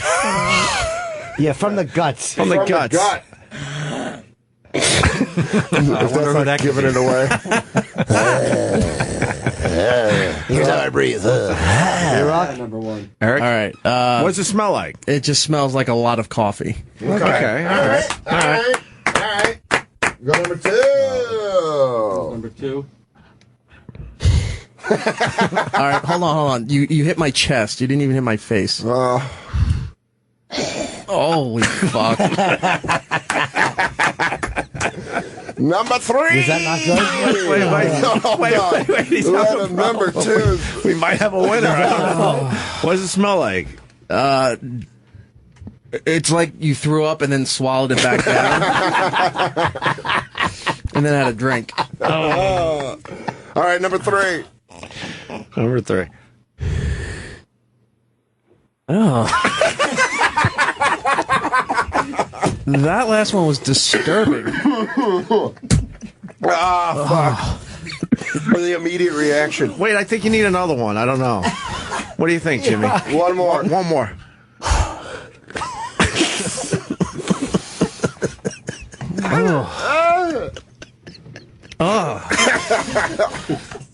Yeah, that one wasn't good either. That one, that could have been shit as well. But all right, so E-Rock. All right, we're down to two, I guess. E-Rock makes me so happy. Yes.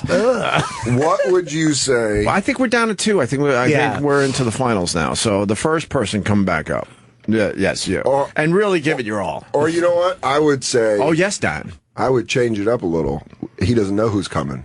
Well, it doesn't matter because he doesn't know either guy. Yeah, he's got a blindfold on. Oh, that's how that works? Oh, Dad. I'm just learning. All right, this is it. Give it a real gut fucking punch. Right from the balls. Right. You just sounded like that dinosaur in Jurassic Park. Where are you going? So that's the one that smells like vomit? no, that's the one that's on delay. That, like, it hits you and you're like, all right, it's not bad. Oh, wait, it really is bad. Okay. All right. And once again, really from the gut.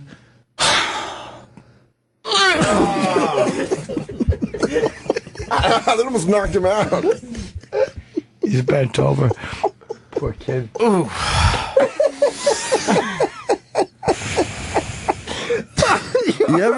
You ever pick up after a dog and, like, the little baggie, and you go in to tie it and you get that whiff of whatever the fucking dog just ate? Yeah. That's what that was. Not good?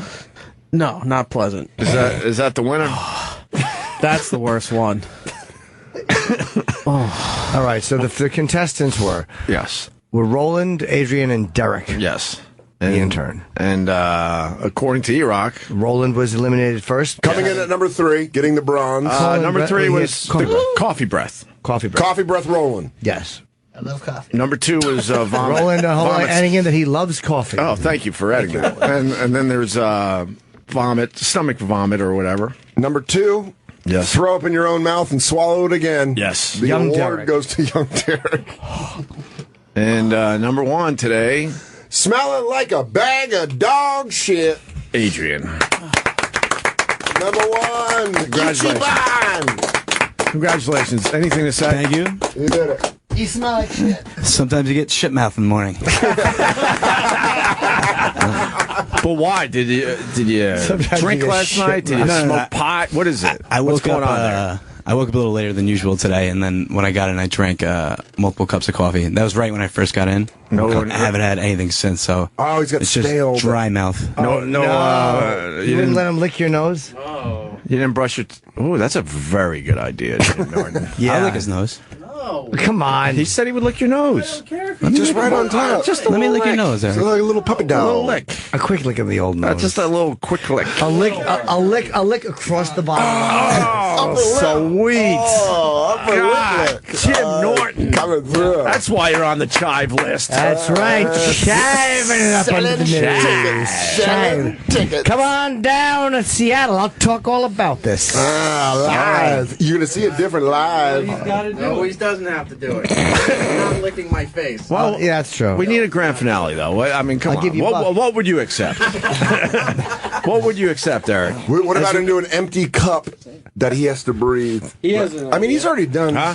Paul has an idea. Huh? No, I don't want body fluid on me. Wow. Lick his finger and rub it on the mustache. It's an honest request. Well, how about this? How about this? You let him suck your finger. And then you have to sniff it. Not in a gay way. Yeah, he's not going to not blow your finger. He's just going to dip it in. And That's then- not a bad idea. It's not a bad. How about you take your finger and I'll scrape his tongue?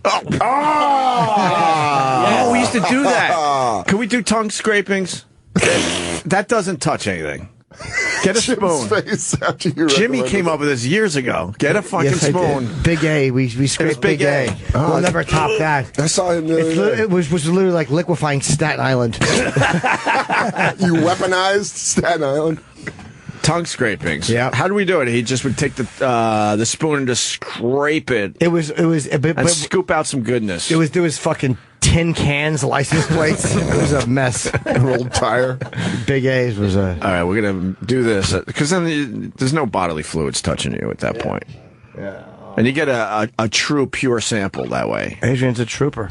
Yeah. Adrian, I did defend you. I deal with you every morning. You're always running in with the latest show prep and feedback and all this, and I've never smelt it like that before. Everybody gets shitty breath. I said that. We all have a bad day. Do I do the scraping or Eric? Give it a good scraping. Right from the back. You do. If you make him puke, you get a buck. Oh, God, he's scraping. Here, look over here. Do it again. You got any in there? Oh. All right. You got any goodness on there? Yeah, you. All right. Okay. All right. Oh, God. Wait, get a mic in his face. Get a mic in his face. All right, Eric. Damn. Don't vomit on the mic. I can't even look at it. Look Just at close it. your eyes. Go ahead, hold it up. Look You at got a it, good it's deep radio. whiff. Go ahead, Eric. A buck's coming. What a fucking soldier. You got You can do it. Come on, you can For do every it. time we've had to smell your shitty breath, You can do this. it. Yeah. Oh, wow. Go ahead, Eli. Oh. Go ahead. All right, here Yeah, we go. quick It one. looks like Fluffernutter. Oh, God. Maybe it tastes like Fluffernutter. Yeah. All right, Go here ahead. we Quick go. one. Here we go. He's got this. Eric's got this. Oh, dude, that's Go not ahead. healthy. Come on. Eat it. Go ahead. Oh! Come on.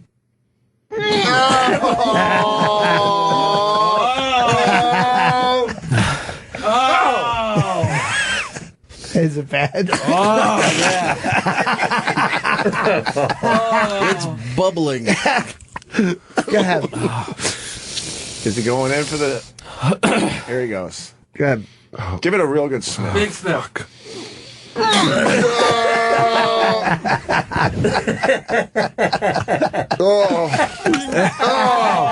And the worst part's Adrian's holding the mic, so it's just more breath. I got it. Is it bad? Oh, God, yeah. Oh, God. It's like not showering for days, but in your mouth. He's got bum armpit breath. Yeah. That fucking literally makes me queasy. That's not It's fun. tough to watch. Yeah. It's All right. foamy. Good boy, you rock. Where's my dollar? Oh, you know what? There you go. You're a man of your word. Here's a buck for the James kid. Norton Yeah, is a buck man for of his you. word. There you go. There you go. Don't have any money. Just tossing around money. One whole dollar. $1 for each one of you. All right, turn off the Periscope. Jesus. Exactly. Well, you're going to That turn it was- off. You're going to lose 40 people we have in there. There were 314 people. Wow. Periscope taking over the world. Whoa. Wow. Wow, that's a lot of folks. Then you get a lot of replays. Actually, 1.6 million people. It broke records. Jumped quick. 1,600 total people. All right. And then it replays all day. That's the fun of Periscope. People just Until it goes Periscope. away. Does it go away? It goes Can't you away save after it? like 24 hours. You could save it if you thought you actually did something fantastic. Look at that. The government getting us to do our spying on ourselves. Yeah, we're just showing everybody our beeswax. 1984.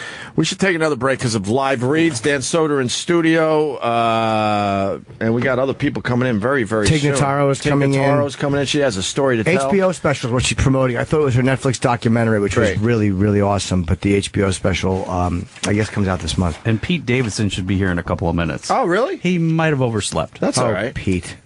We'll get Pete in here, and who else? Katie Nolan. Yeah, we got Katie Nolan coming in today for the first time.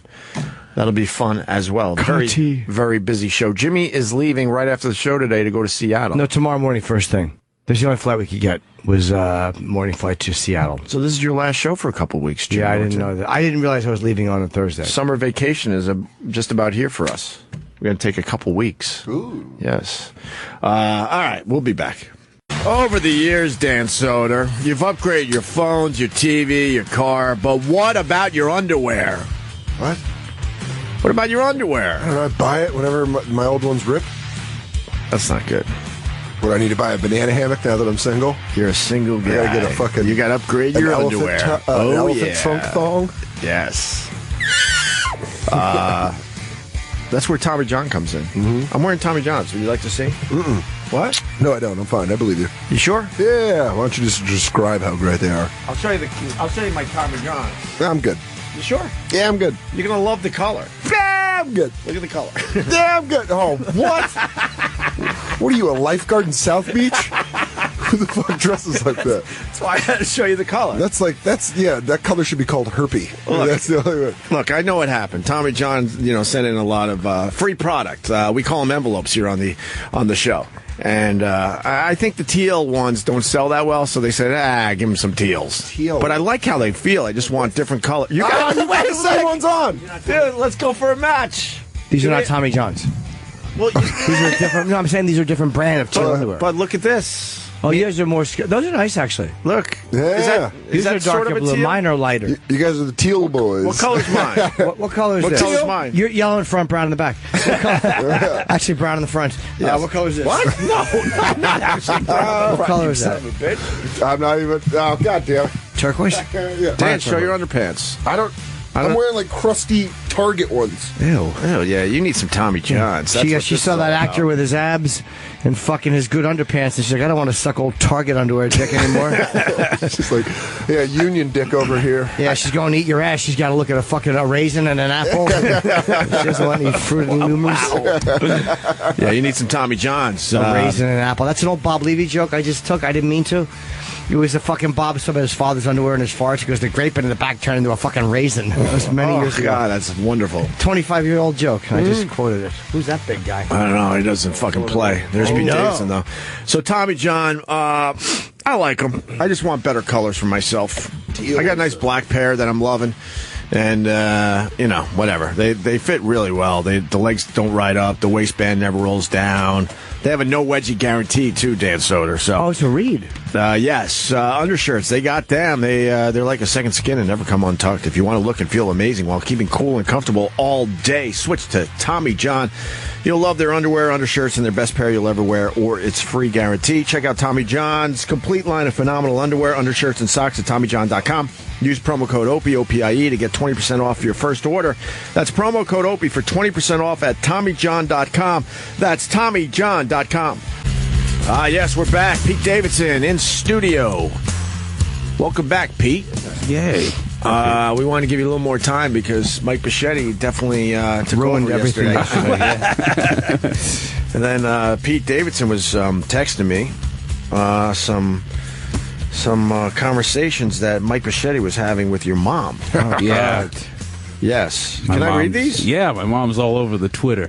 She's also the most supportive. Like, I always like when his mom favorites my stuff because my mom's unsupportive. Your mom's unsupportive? Not really. She just doesn't. She doesn't have Twitter. Wouldn't you be after all these years? You shut your goddamn Sorry, mouth. Dan. I'm just saying it's not working. Shut your goddamn Go ahead. My mom doesn't even know I'm on radio, so She doesn't? I don't think so. It'd be funny if you're like, no, she's massively senile. She's been gone since '99 mentally. Your mom's on Twitter. Mm-hmm. That's funny. She's cute, by the way. Are we allowed to say that? Yeah, my mom. I really am campaigning for my mom to get some nice dick. Don't do it. Don't campaign for it. No? You got to let them find their own dick. Let's get Sherrod over there. Oh, wow. Yeah, He'd that's probably lay some good pipe on her. Great place to start. Yeah, that'd be awesome. I looked at her avatar picture and I zoomed out and got a nice look at her. She's all right, Pete. Yeah, I have a cute mom. You got a very hot mom. What does she look like? She's terrific. Where is it? Where is the bitch? Look at that. Look at those eyes. Oh, yeah, she's very pretty, man. Yeah, she's a pretty mom. Anyway, so Mike Bichetti writes after the show yesterday to Pete Davidson's mom. Hi, Amy. It was so great today with Pete Davidson. I think something gigantic is going to happen to me thanks to him today. Yeah, your stomach. So then Amy, wrong with him? Pete Davidson's mom writes, Mike Bichetti, that would be the best news ever, Mike. I hope it does. You deserve it. What a supportive mom. And then the emoji is praying hands. Yeah. Oh, she's throwing in emojis? Yeah, Your she's mom's super caught cool. up. My mom's awesome. I think like what things are going to happen. But they're not. You know things aren't going to happen when a 50-year-old mother from Staten Island is like, it's going to happen for you, Michael. I can sense it. For you, Michael. It's going to be okay. It's good for exposure. They say words like exposure. It's good you're on the Twitter. You're letting people know what you do. Your brand's out there. Well, the next tweet is basically heartbreaking and sad. Some around here have been saying. Mike Bichetti writes back, thank you, Amy. I've just been getting a super strong premonition all day. Someone is going to call me. What's premonition? That kind of pisses me off that I don't know what that means that he used that word. It's a kind of a foreshadowing. You sense it's about to happen. And He's sensing it. Yes, he's feeling it. How does he know that word? Because he has a 140 IQ. Oh, no. What? I hate to correct you, but there was a typo in his tweet. I was trying to help him out. No, but it's kind of You're right. fitting that. All right, you're right. He says, I'll read it again the right way. You're right. Thank you, Amy. I've just been getting a super strong premonition all day. Someone is going to call Mex. Mex. Oh, my God. I love because when he tweets you, he doesn't put any spaces or commas or nothing, so he'll be like, I hope all is well, you're doing so great, thanks, Mike. I got to tweet to Mike real quick. I like Mike a lot. I love Mike. He's the fucking sweetest guy in the How world. do you not love Mike? His Twitter is exhausting, though, Yeah, because all he does is thank everybody. It's painful. I That's all he muted does. him. He's like, thank you, thank you. Yeah. Did you? He's too gracious? Yeah, I muted him. I don't have the heart to unfollow him. Thank you. Stop saying thank you. Thank you. It's like he just finished a fucking huge concert. Thank you. By the way, I've been doing the drumstick fingers all day. All day. I told him to stop saying thank you. You gotta wait. Yeah, it's Stop saying thank you. it makes you uncomfortable. Stop being so grateful for everything. You're right, Jim. Thank you. Well, Jim, you're right. let's see if he listened to you. Go to his Twitter and see if he stopped with the thank I just yous. wrote it. Oh, you just wrote it. So Jim, you got to give it time. Thank you. I'm so grateful. Been saying thank you for 25 years. Yeah, well, stop thanking people. Go down. I want to see some of the. Is this his Twitter? Okay. Let's How beaten were you as a child? Where you have to thank everybody for every single thank you. All right, hold the door. Thank you. He spends all of his time thanking people that he never gets any promotion out when he's on the shows. I'm going to read the last 3 Mike Bichetti tweets, so I'm not fucking setting this up. The first one, hi Eric, thanks so much. How are you? The next one, I'm not making this up. Thank you, totally. I think there's other life out there besides our planet. All right, getting deep. Then, all right. The next one, hi, thank you so much. How are you? I had a great time. Starts with a thank you. Those are all within 45 seconds of each other. How are you? Good to see you. Thanks. Stop it. You don't talk like you're hanging out at a party. Now I'm going to read his tweets until we get to one where he doesn't say thank you. That's the new game. All right, the next one. Hi, Pete. Thanks so much for the follow. All right. Thanks for the follow. Well, we got to still play the game. Hi, how are you? Thanks so much. That would be great. Nope. Thanks so much, Artie Quitter. Love Artie. Thanks. Nope. We got to keep playing. Hi. Thank you so much. It proved it's so much fun. How is he are you? running for Congress? Why is he fucking thanking everybody? Wait. Game over. Game over. And then finally, suck my dick, you cunt. Yeah, exactly. He's tweeting at politicians, angry shit. I'm going to shoot you in the fucking head. Yeah. Thank you. Thank you very much. Thank you very much, Jim Hurley. Your foreign policy eats a bag of shit. Hey, Mike, good job. Thank you very much. Thank you. Appreciate it so much. Thank you. I love Pete very much as well. Oh, by the way, Jeb Bush, your mother sucks cock in hell. Yeah. Thank you very much. Yes. Then his next tweet's about the Jews. Bobby Fischer had it right. Chess wasn't the only thing he was good at. Yeah, wink, nudge, nudge. But thank you. And then finally, just writes, "That is awesome. Congrats on a job well done." But you know, oh no, that was to Mike Bichetti. Yeah, and then he thanked himself. Thank you very much. Thank you, Mike. To complete the cycle, that's how he goes to bed at night. And then it goes right back into the thank yous. So I thank my fans. I thank my friends. I thank myself. Thank you, everybody. Thank you, everybody. Thank you. They would actually literally have to hire a sniper to kill him if he made an Oscar speech.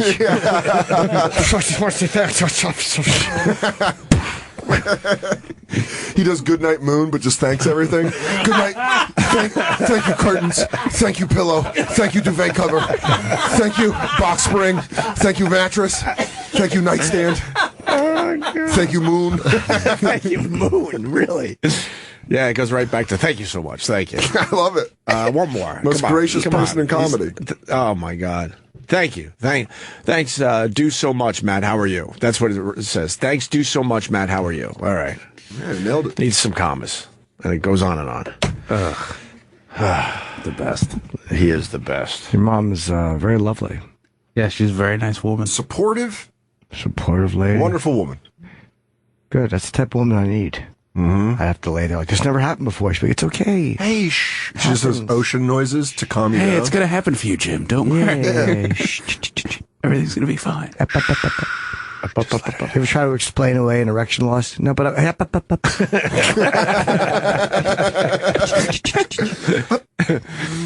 No. Yeah, none of that. Wait for it. It's okay. Aw, she tweeted a picture of you and your sister with Santa Claus. Yeah. So that's actually Bichetti.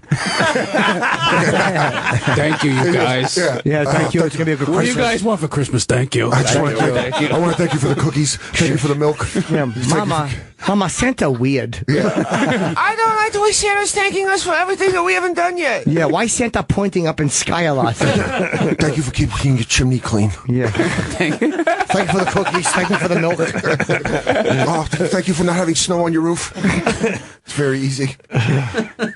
She's a supportive mom. She's the best. She's like a real mom. She's a very, very supportive Tweeting mom. nice little pictures of when you were younger. And it's adorable. And you're a good son. You brought her to the Trainwreck premiere. She had a blast there. I got to see her. I always bring her everywhere. She's the best. You brought your mom? That's usually a sign of a gay man when the Pete's not gay. Well, he has a girlfriend with him, too. Oh, okay. Because usually gay guys bring their moms. Date, a really hot one. Guys, let's get Oedipal. Yeah. Actually, Pete was the beard. They were the two girls went together. Just bring the kid along so no one knows. Just lapping puss in the coat check.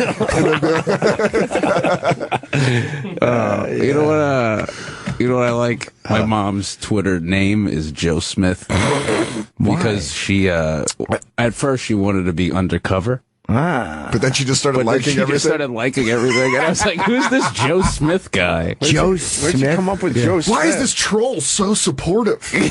How does she know such deep things about me? You still don't forget to take your medicine. Yeah. It's like, what?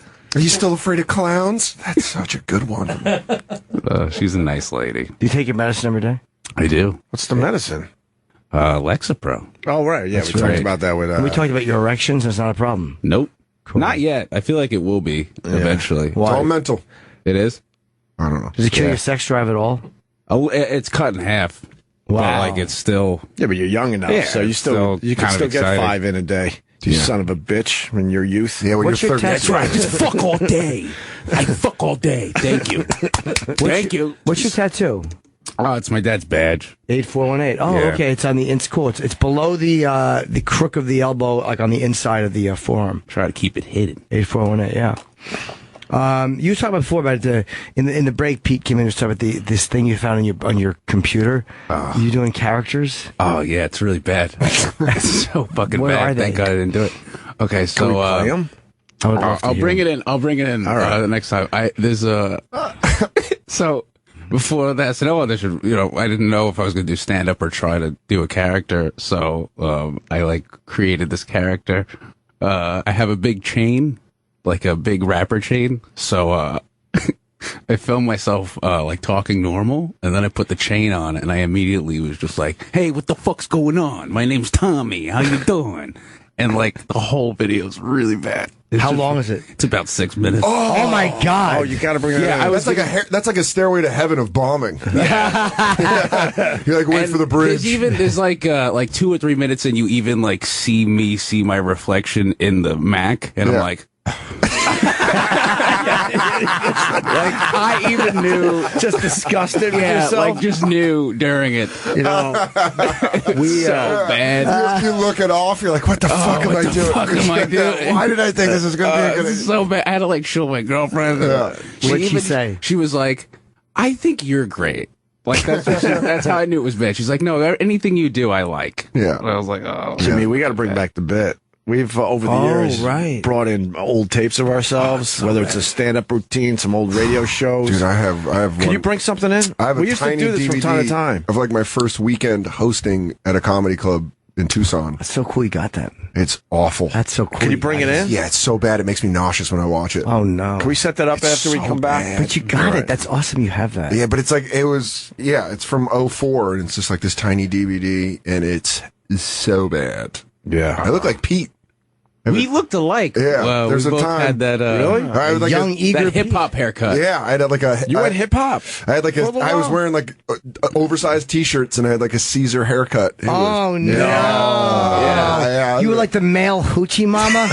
Oh, you fucking zilch!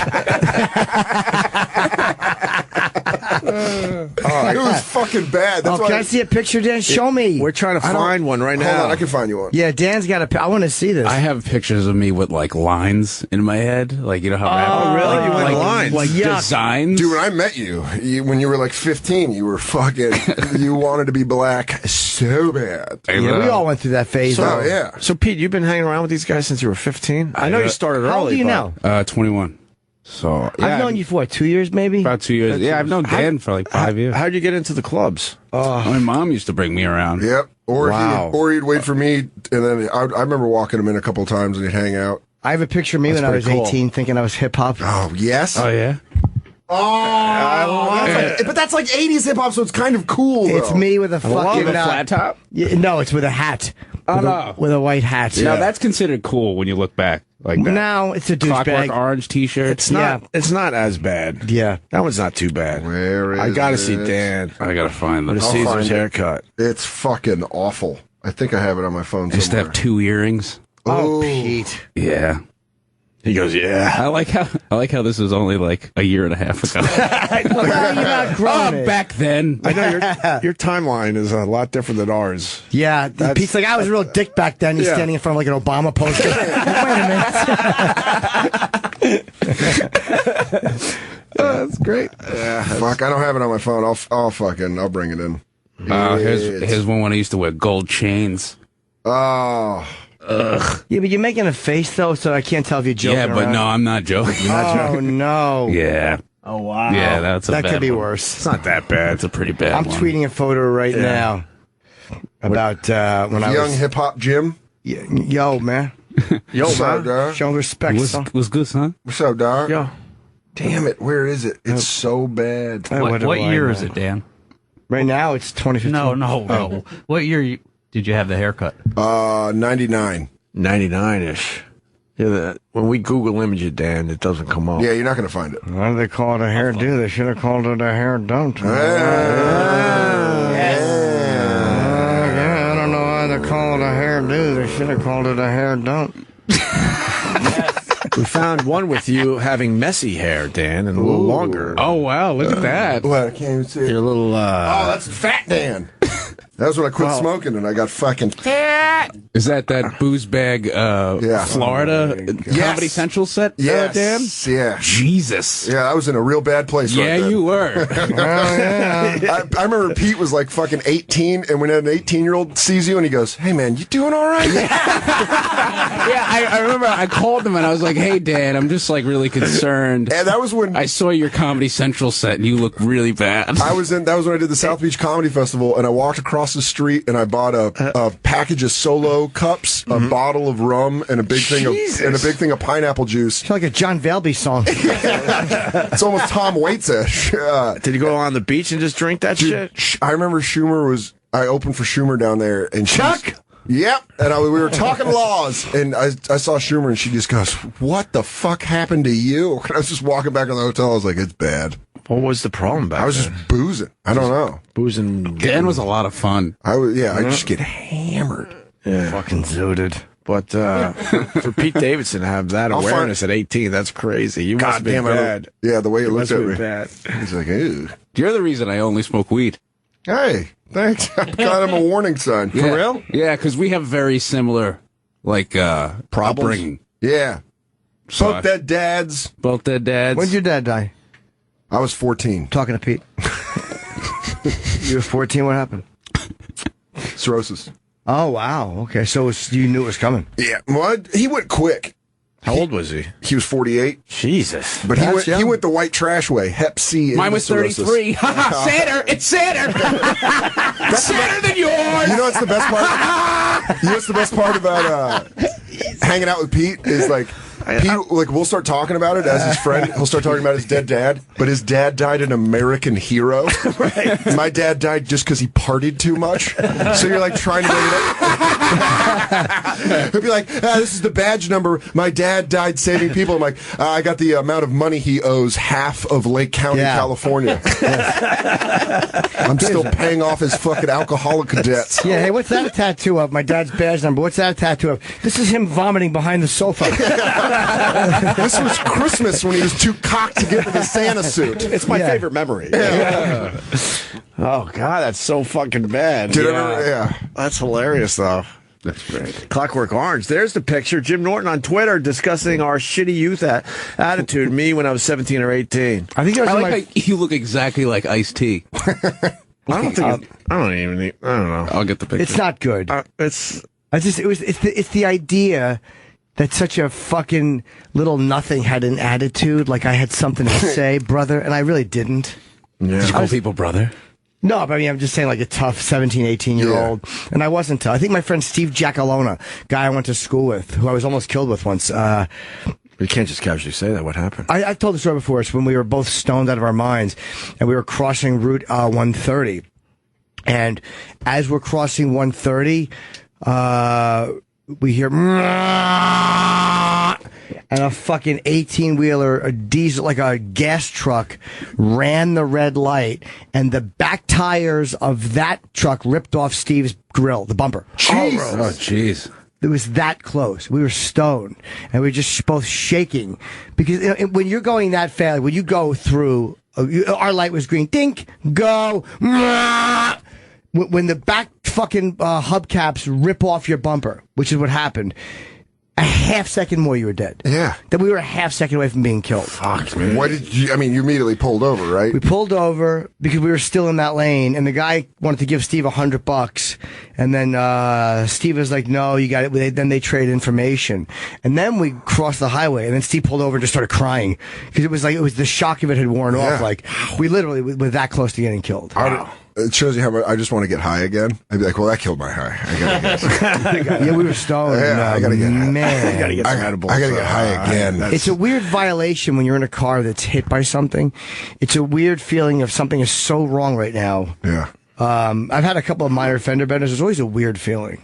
Like you're just. You ever look up and someone stopped and you're almost about to hit them? Oh my God! Yeah. Fuck. Yeah. And then you got that feeling in you. Yeah. Well, there's also the worst is when you get angry. Like if someone cuts you off, and then that almost happens because you go from angry to scared to embarrassed, where you're just like, all these feelings are just cringing around in your body. The worst is when Kenny's driving and you can't tell if he's focusing intensely on the car in front of him or if he's zoned out again. Yes. And you're like, Kenny, I know, I see him. You didn't see him. You didn't see him. A fly landed on your eyeball and you didn't blink. You didn't see him. I've had to nudge him a few times because the light turned green. What are you thinking? And he's sleeping at the light. It's fucking terrifying. Sitting there to fucking fly. Yeah, it's city driving at 5:30 in the morning, though, Pete. It's fine. This is not. This is after 6 hours on the road. No, I know. We have and he has that different stories. glassy-eyed look on his face. And I'm like, I can't tell if he's really focused or if he's been asleep for 20 minutes like a horse standing up. I always feel relieved when I know Jim Norton and Kenny are home from a gig because they leave at like fucking midnight, 1 in the morning. That's terrifying. For like a 4 or 5 hour little ride back to the city. It's good you go with a buddy. What's that? Yeah. It's always good if you go with a buddy. Otherwise, it's like insanely depressing. Yeah, because then you could keep each other awake and shit. When we had that abominable experience at United and just said fuck it and drove and rented a car, I drove both ways just to give him a break, and it was my idea. I'm like, just fuck it. And I was like, I know I'll stay up. Yeah. Like, I won't fall asleep behind the wheel. It was a long day for you guys.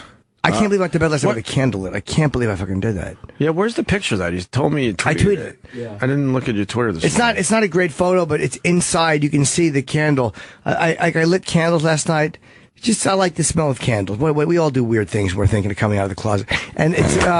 Wait, what? Nothing. You want to fucking look look at at that. Bit? I mean, that would be. You can't really see, but that's a flame burning. You went to sleep? No, fuck the candles. You want? That's horrifying. What? That's fucking scary. Guys, he's talking about the candle. That's the time. No, but when you what? That's crazy. Yeah, when you watch Jimmy. I went to bed last night. I fucking He forgot. could have gotten hurt. But you said that's what people do when they're what? When you're fucking tired, man, you're not thinking. No, you're you didn't say tired. You said something else after in that. there. Right after that. You said like. You said when you're burning candles, when you're something about a thinking, closet or something. Oh, I love the smell of it. I fucking went to bed. I literally woke up and I had blown out the other ones. And I'm like, no. Before you woke up. That part. Why The you guys- reason- after you said the reason why you like candles. I don't know or what they're like talking candles. about. Or I don't something either. like You're that. fucking I tired. don't know. Why are you guys attacking him? We're not. We're looking for clarification. I was just all right. Sometimes they gang up on me, Mr. Harding. Chezzy. No, because he's got intelligence. You don't want to learn. You don't understand. Do me a favor, Chezzy. Stay off my side. That's the best line ever in a movie. Just stay off my side. You know what? That movie's so great. I would watch those guys talk for 100 straight hours. What movie? Yeah. One Flew Over the Cuckoo's Have you Nest. seen it? You ever seen it? That's Nicholson. And Danny DeVito. Danny You DeVito. ever seen it? Yeah, the We'll playing get high and cards. watch it. Yeah, playing He cards. flips out on him. Fucking There you guy. go. Martini. Yeah. Christopher Come Lloyd. on, Martini. Yeah. It's an amazing Yeah. fucking. You like looking at people's cards, do you? And then DeVito just nodded. He goes, yes. Yes. His autism. Even his smile, though, he goes, Yes. Yes. Is there I a? like when they take the boat out. Oh my God! Was that Such a great scene. It's such a great Ratchet. scene. That's where Ratchet came from. Because he fucking treats them like people. Like they were nuts, but he treated them like human beings. Right. And it was so awesome to was watch cool. these dumbbells trying to fish. Yeah, the accountability. Do you think there's uncut scenes out there of those guys just trying to, talk? I and- don't know, man. There's got to be. Oh there has my God, to be. I would love that. That movie's Yeah. fucking great. Anyway, candles. Sidney Lassick. So you let this candle burn all night. I couldn't fucking because I have a But bunch what of would have candles. happened? Really, there's nothing around there that But would have went up. say it tips over, and my smoke alarm made that sound last night. Like before I went to bed, like nah, meaning the battery's running out. It was just a bad combination of things. It was really fucking... I couldn't believe it. I woke up and I saw it on my table this morning. I'm like, you asshole. It was still burning, too? That's it. That's the photo I took. You can see how far down it's gone. I didn't see the photo. All right. That's in the morning? And that's not... It's in a little thing, but that's not in glass. Yeah. That's a dumb thing, man. If that thing falls over, you're fucked. We all get one. To me, that was my one... Yeah. All right, you dodged a bullet, stupid. The candle looks like it's collapsing. Jim's house is just going to smell like shit from now on. Can you light a candle? I'll never light a fucking candle. Yeah, exactly. Ever again. I would have woke up with water spraying on me. What's happening? It would have been an erotic dream. Yeah. You'd be like, I'm getting tinkled on. Yeah, finally. I feel like I'm being pissed on from the ceiling. Like God and all the angels are urinating. Just little tiny penises are just peeing on me. Whoa. No? No. God damn it. Big clits. No on the tiny penises? No. Okay. No. Not even in a dream, though? Tiny for what? Angel dicks? For what? Little floating chubby angel dicks? No, angels have big dicks. You kidding Got me? big rock hard dicks. If I was fucking With Gabriel, tiny balls. Yeah, tiny balls. He's not making any babies. There's lots of angels come. Angel balls. All right.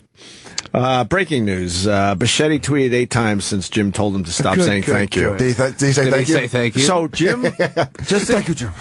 Get you up to speed. Jim tweets Mike Bichetti and says pretty much stop tweeting thank you. 7 minutes ago, Mike Bichetti. Hi, Brett. How are you? Thanks. It was so much fun. Did I ever tell you when Mike, he gets in the car, like he won't adjust the seat? So he just does whatever. So he'll just we used to try, my mom used to have a Mazda. And he would get in the front, and he would just his knees would be against the dashboard or whatever. And he would just not move it back. And he'd be like, "Oh, thank you so much for the ride." So we're moving so fast, so much faster hot in here, so much faster than walking. He's just drenched all the time. It's like, Mike, the seat has been pushed forward so someone can get into the back seat.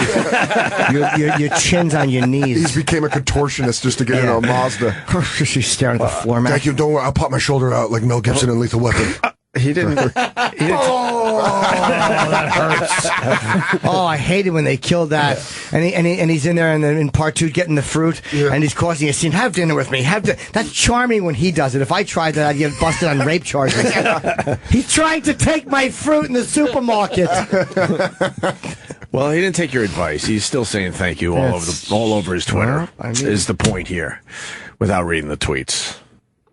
I gotta piss. All right, we'll take a break. Should we break? Because Tig is a couple minutes late, so she'll be here probably. Tig Notaro is up next. And then Katie Nolan at 10 o'clock. What are you showing us, E-Rocky?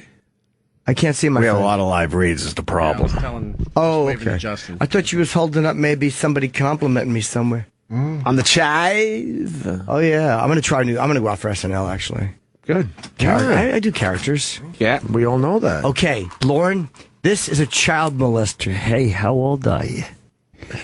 Uncle Paul. Right. Yeah. I don't think we're looking for that character this season. All right, how about this? Guy who tells terrible jokes and it's not funny. Lawn. What are you, Lawn Green or something? Chip. Right. Yeah. That's Chip Chipperson. That's not going to work. Okay. How about this? This is a guy... whoa, the lights just flickered. Hold it, guys. Choke over. Pete's go dad to break. just said hi. More with Opie and Jim. After this. Back, yes, with Dan Soder and Pete Davidson. Just killing it today. I forgot to give out your envelope, Jimmy, really fast. Where's Tig? Is Tig here yet? Uh-huh. Yeah. We got a big box from fucking Scrub Daddy. Fucking Scrub Daddy. What is Scrub Daddy? It's one of those... Sounds like a line in a great movie. It's one of those... Everything I've ever jerked off to. Get it? Yep. With none to clarify. We got it. We ignored it. How about those orange hats? You want one, Pete? Yeah. I want to get fucked. Yeah, Scrub. We got Daddy. We got Scrub Daddy. Please don't put that. Hats. Pete, please do not put that. Sorry. If Pete puts that hat on, he's going to look like a sick kid. Oh, my God. What's wrong with Pete and Scrub I would just Daddy? like to thank you guys for letting me come on here before I die. I really appreciate it. As Pete's physician, I want you to know that the disease is spread to his bones. You got to get Jimmy in there, too. Jim looks like a sick kid, too. I look like a... Hold on. That's looking really sick. I look like a failed pitcher. These are the two kids I met. Wait. Let me get in there. So, hold on. I want to be in this Make-A-Wish photo. Look at this. Hold on. Let me get up. Just a couple boys taking some pictures. Oh, look at that. Those orange hats are awful. Sad. Right. Such a sad. The name of that photo is "Gay Couple Takes Sick Children." Gay couple takes sick children to the park. Oh, honey, we've got room in the van. Let's bring them along. These fucking people from Scrub Daddy. So, wow. So we mentioned What the fuck? What is? They were on Shark Tank and they made millions of dollars off this dumb invention. It's a smiley face thing that cleans pots and that's pans. pretty cool. I would love one. Oh, that's neat. A Scrub Daddy. So, where's my Scrub Daddy? So they sent a shitload of these things. Look at all these. Wow. I mean, they just keep moving. Common, They dude. think we have dads. Isn't that adorable? It's Dead Dad Day for Scrub Daddy. Wow. Look at it. I mean, there's hundreds of... What are they doing? They're What a wrong day to give this. Wait, I got a joke. I'm going to put my high school graduation cap on. I got a joke. I got a joke. How dirty do they think our pots and pans are, for Pete's sake? For Pete's sake! Oh, That's a double one. It's all there. And good news, guys. They had sent fucking 12 T-shirts. Yes! I want one of those right 12 fucking now. fucking Scrub Daddy. There's one thing I need. T-shirt. It's a shirt advertising a pot cleaner. Please. I will take a large. XL. Because I'm going to be honest with you, ever since somebody stole my Parmalive hoodie, I have not had anything. Wait, let me take a picture of this Scrub Daddy fucking... Best day ever. Is it the best day ever? Fuck you for making me laugh that hard on something like that. Hold on, let me get Pete Davidson, best day ever. Oh, it can't bring back our dead fathers, but what it can do is make our dishes clean. Yeah, that's right. Is that a good read? Is that a good live read? Did they plan this? They're like, when will they have the guest with the least amount of dads in? 2 comics. I'm the only one whose dad is living at this counter. I could add to the daddy thing, too. I could add. We should all start a group or something. And all your dads died in a before their time. My dad made it to 74. But he got hit by a car. That's like a million times for Pete Davidson. Hit by a car, 9/11, and cirrhosis. I mean, all before their time. Well, let me really connect this. So your dad died at 14, yours at 7. Yours at 21? And on this day 11 years ago, my dad laid in a coma. Oh. So it's a rough way day to bring that down. For daddy I didn't think you could make dead dads more depressing. You got a box. Oh, cool. What's Jimmy's got an envelope. Whoa, you got a wrap. Cool. I'll look at it later. Can you take a picture of this shit? I'll take it. Take a picture of this shit. I'll look at it later. I'm going to take one for my mom. Tig's coming in. Okay. Tig's coming in? Yeah, maybe take some products. We'll be happy to give Tig products. Tig, welcome. Yay. Oh, Christ. It's more stuff in a box. It's more. How are you? It's more Scrub Daddies in a box. Bunch of Scrub Daddies. We're just opening these. They horrible sent us, gifts. Yeah, we talked about this product on the air, and they sent us a bunch of these stupid pot and pan cleaners. From Shark Tank? Yeah. The beauty of doing radio. Are you a big fan of Shark Tank? I haven't seen it. Oh, wait. Is your mic on? Yeah, there you go, Tig. I'm sorry about that. Welcome. Give you the proper welcome. How are you? Got a little crazy I'm here. Good. How are you? Good. I watched you. I didn't realize you were promoting HBO. I thought you were promoting your Netflix documentary, so I made sure I watched it. It was so good. You liked it? I loved it. Really? Yeah, it was really sad, but not sappy sad, like just legitimate. This is what happens. It's incredibly like you put it on and you don't. It's fucking great. Thank you. It made me feel really, really happy. Yeah, it was really it was such a nice thing to see. I don't think a lot of people get to see that side of comedians, so it was really nice. Oh well, thanks. My girlfriend cried. It was great. Did you? Mm-hmm. What really nice. what upset you? It wasn't. People have such different. It was upsetting, but it was just how strong you were the whole time. It was really just super nice. See, that's for me. It was because Tig is getting more famous than me. That's what you were crying about. Yeah, I'm like, what the fuck? No, I did. There was part. I just say the part where you were talking about Jack. That to me was very, very sad. Yeah. I was fucking just standing like a fucking little blubbering zilch. And it was one of those things. I think I watched it in the afternoon where I was like, let me just put this on, and then it's 3:00, and I'm like, what the fuck? Thank you. I'm just happy. Yeah, you had a run of just awful stuff happening, one after another. Unbelievable. It was a rough few months for sure. Yeah. Yeah, but I'm doing well. You're doing well, huh? Yeah. What was the disease where all your organs? C. diff. C. diff, where all your organs just get bloated or swell? I had pneumonia for a couple of weeks, and then I contracted C. diff, and I got it from antibiotics, which is how you can get it from antibiotics or from being very ill. And nobody knew I had cancer. I just got this C. diff, and basically this bacteria, the antibiotics will clear out all bacteria, and this will be the one left alone to thrive. Okay. And it just eats your insides. And I couldn't eat food and was losing half a pound a day and just deteriorating. Were you feeling sick or... Oh my gosh, I was so sick, and I'm never sick, and I was so confused by it, and I kept trying to avoid it, and I'd get up and be like, you know what, I'm just gonna get in the shower and I'm gonna get going for the day, and then I couldn't carry on, and then I ended up hospitalized. And how long did it take to get back from that? Different levels of getting back. I mean, I was, after I got out of the hospital, it's one of those things where it just destroys your insides, and you test negative for it, but you still can't really eat food. And some people bounce back totally fine.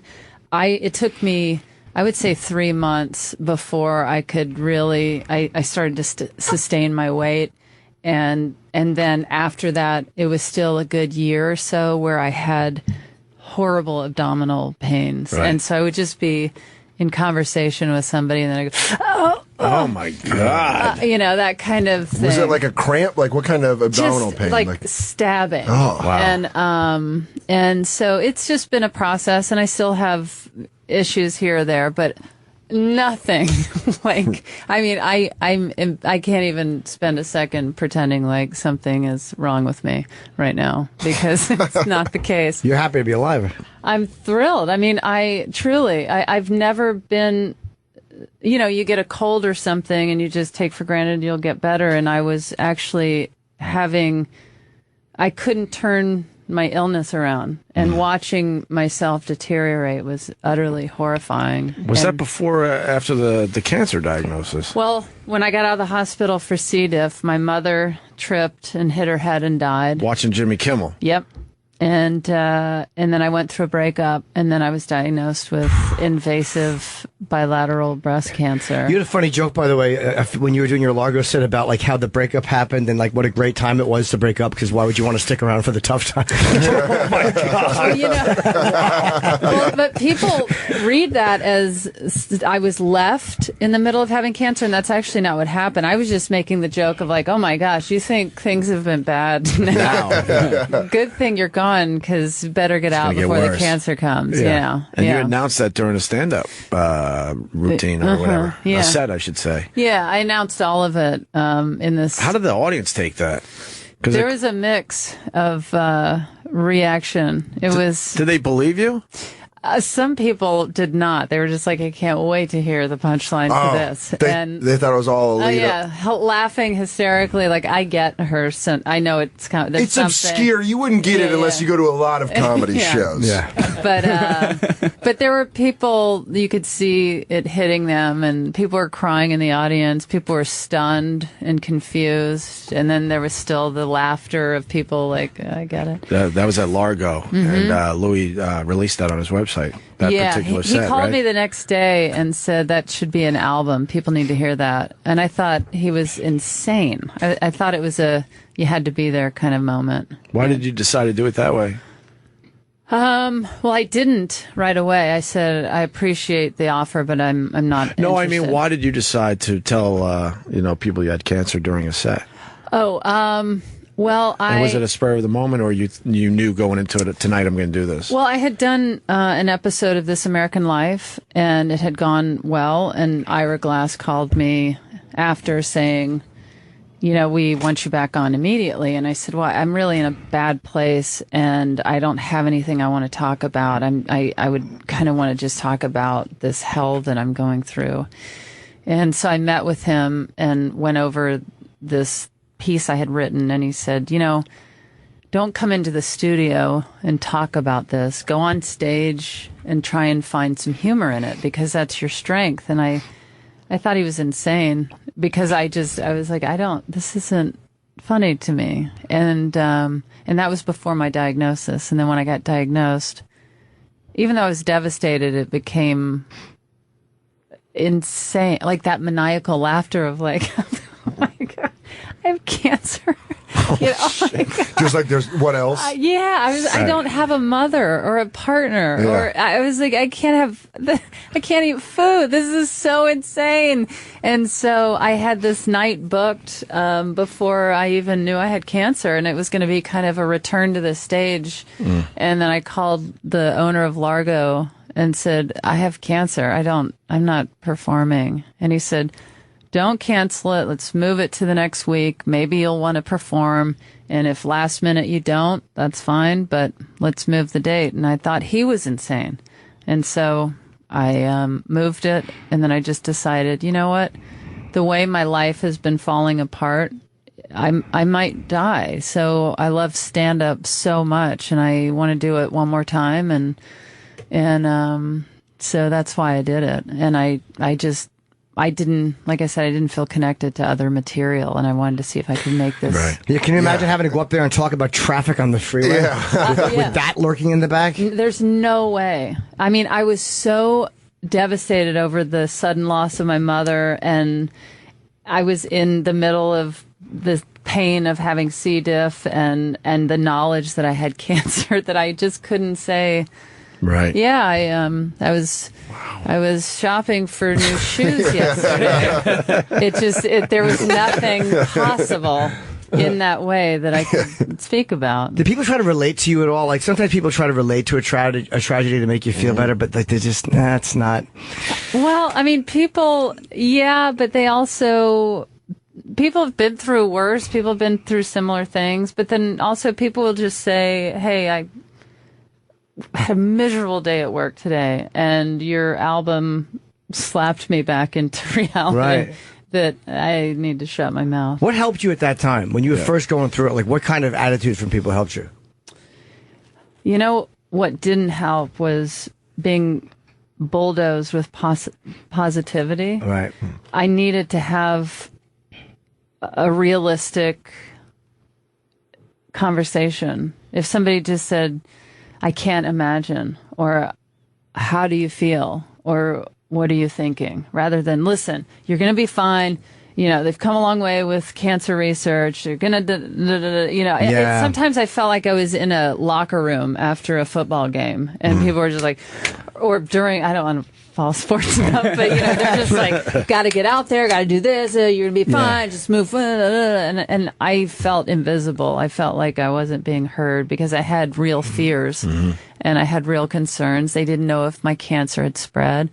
And I just wanted to be listened to. You didn't want people saying shit that was actually making them feel better as opposed to you. Right. And it's not that I wanted it to be this negative thing of, we don't... Tig, it's been real. Yeah. But I just wanted to how do you feel and what are you thinking? And I understand you might have some fear or concern. Yeah, that set went viral. Everyone started tweeting about it and talking about it, and I don't know how you follow that up in a way. Yeah, it was as a performer. Well, it was just even beyond stand-up. It was me as a person. I lost all confidence. My album, it was #1 around the world. I was so confused because I didn't know who I was anymore. I didn't know who I was as a comedian or as a person. Losing my parent, my body changed after having a double mastectomy. I was single. I just felt very lost. Yeah. And it took a beat to kind of get back on stage again and to find any sort of confidence. What was that moment, that first step where you're like, okay, it's time to try to put all this back together after everything I've been through? Was there like kind of a moment It of just clarity was enough already kind of Right. feeling of there was so much attention on me as a stand-up, and I really didn't know what was behind the door of me as a stand-up anymore, and so I needed to figure it out, and so I started going to open mics around Los Angeles again, and it was really an exercise of just, I need to just walk onto a stage again. Even if I just stand there for 10 minutes and let people stare at me, that's the first step I have to take. I should have asked, how long did you take off before you did the open mics again? Well, I started writing material that I didn't connect with and that wasn't that funny, and it just, I didn't have any heart or soul behind it, and so I was just feeling lost again in the beginning, and then I had to just stop and say, what do you think is funny? What is funny? What? And so I started raking through old stories and memories and trying to get back in touch with what truly tickles me deeply inside. Right. And so I started actually telling stories from my past. And that really was helpful in getting in touch with how I feel now. You were funny on Conan, though, just talking about having your surgery, the mastectomy, the double mastectomy, just the way you did something with your thumb, but you went, like, where they were both gone. And I was like, God, that is like, what a funny way to describe something so traumatic. Yeah. I love the phone call on Conan. Oh, thank you. It was unplanned. What was the phone call for the people? Oh, it was so great. So she was sitting down on Conan, and it was like very serious. Like he was like, we're so happy. The best news. You're well. And she keeps getting texts talking about living in the moment and just being present. Yeah. And she didn't check it, and then like it went off again, and she checked it like in the middle. And Conan's like, "It's so great that you're good." And she's like, "Yeah." Just ignoring him. Just completely ignoring him. And then she goes, "Can I call my friend for a second?" And she calls a friend. And she just sounded very like blah, like she was just watching like Family Guy or something. Yeah. And she's like, "What?" She's like, "What are you doing?" She's like, "Oh, nothing." She goes, "What are you doing?" And Tig goes, "Nothing." Right on there. Conan. That's fucking awesome. Yeah, that was ended up being my girlfriend now. She's still your girlfriend? I was rooting so hard for that because I guess it's not a secret now because it's a Netflix documentary. Right. It's not what you're promoting. It was like they're friends, and I'm like, and you could tell that it had to go somewhere because it was like you liked her, and she was straight though, or was she straight? Because she's like, wasn't into women, and I was like, no, and I'm like, oh man, Tig, you don't have a shot. Fucking, you can't get her to switch. You got her to fucking totally change. We're getting married, but the thing is awesome. She only dated men. But after we started dating, she was saying how she never really connected or fell in love, and it was one of those experiences where after she fell in love with me, she was like, "Oh, this is what I've been missing." Yeah, but that was amazing though. That like I've never liked. This is what I thought. I've never liked somebody as a person, male or female, that much, where the sex would without having sex with them, I would feel love, or like it was amazing that they fell like in love as friends with zero sex. I'm like, Jesus, I couldn't real people. Doesn't it make you feel like a piece of shit? Oh my God, utter garbage! Yeah, you feel like a zoo animal. I literally have to try to breed with you first. I need to fuck. Yeah. Jim, I have feelings for you. All right, good. But I need to know how big your clitoris is. That's such a shallow hunk of garbage. That was real love. There was 6 months of us hanging out with an occasional hand holding and kiss, and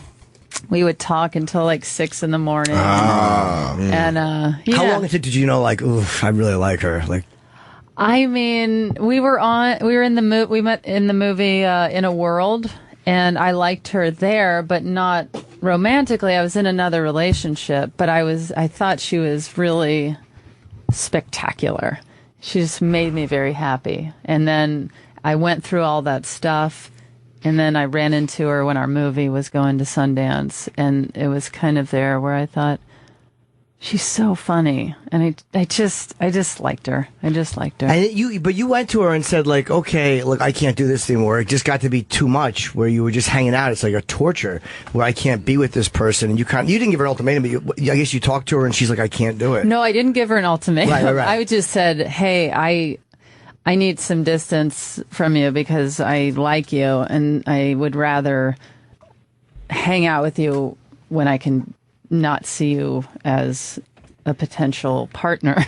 And hopefully I can get over that. And so we took some time apart, and then she came back saying, I can't live without you. When she called you to come over that time, did you know what she was going to say? Or? No, I was with my friend Kyle. We were in Montreal, and I said, oh my gosh, Stephanie said she wants to come over and talk about something.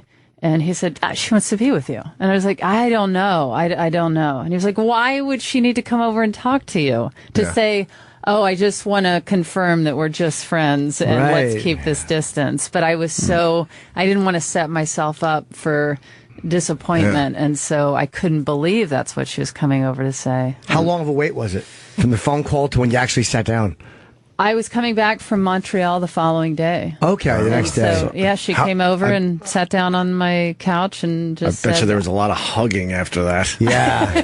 How was a lot of hugging? A lot of hugging. How nerve-wracking was that flight from Montreal to L.A. knowing that was happening the next day? I don't even remember the flight. Right. Imagine if she had sat down and said, look, I just want to tell you I'm dating Kyle. Yeah. I met someone new. No, it was. That sounds cool. And you guys are trying to have a kid, huh? Or yeah, we're keeping it tight, just tight lip. Oh, okay. You know, just we'll announce if there's a human or. Well, it was in the documentary. That was a big part of it, and it was to watch you going through that. Like, you took a tremendous risk where they said if you get hormone therapy, it could cause major problems for you. I could have died. You could have died. It was. I've never been at such a crossroad in life where I didn't know what decision to make, and it had been such a focus in what I was doing. I was trying to have a child. I was moving towards that right when my life fell apart. And so once I became well again, that became my focus. And so it was when they told me that I couldn't have children, it completely destroyed me.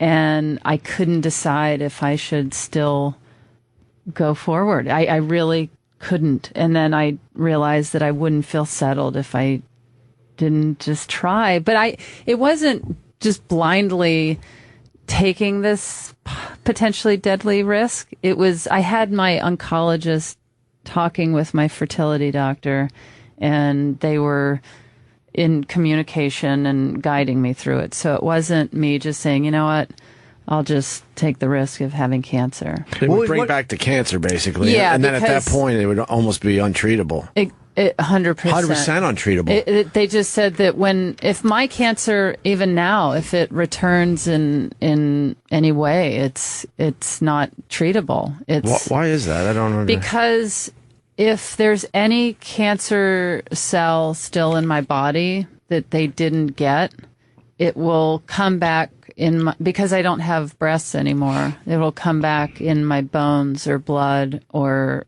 some lungs, some other way. And when it resurfaces, it will be like final stages.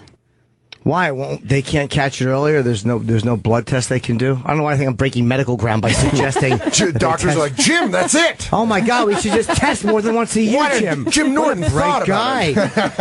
What exactly... I don't know what it is. I guess that I probably should know more, but trust me, I've had the conversations. Like, there's nothing that... they can treat it, but it's not curable at that point. How do you see life different now? You know, I feel like I was luckily a pretty optimistic, positive person before this happened to me. And I think that was obviously very helpful in getting me through things. But I think I just realized that more than ever, everything's going to be okay. Even if it's not okay, it's okay. And, it's hard to get,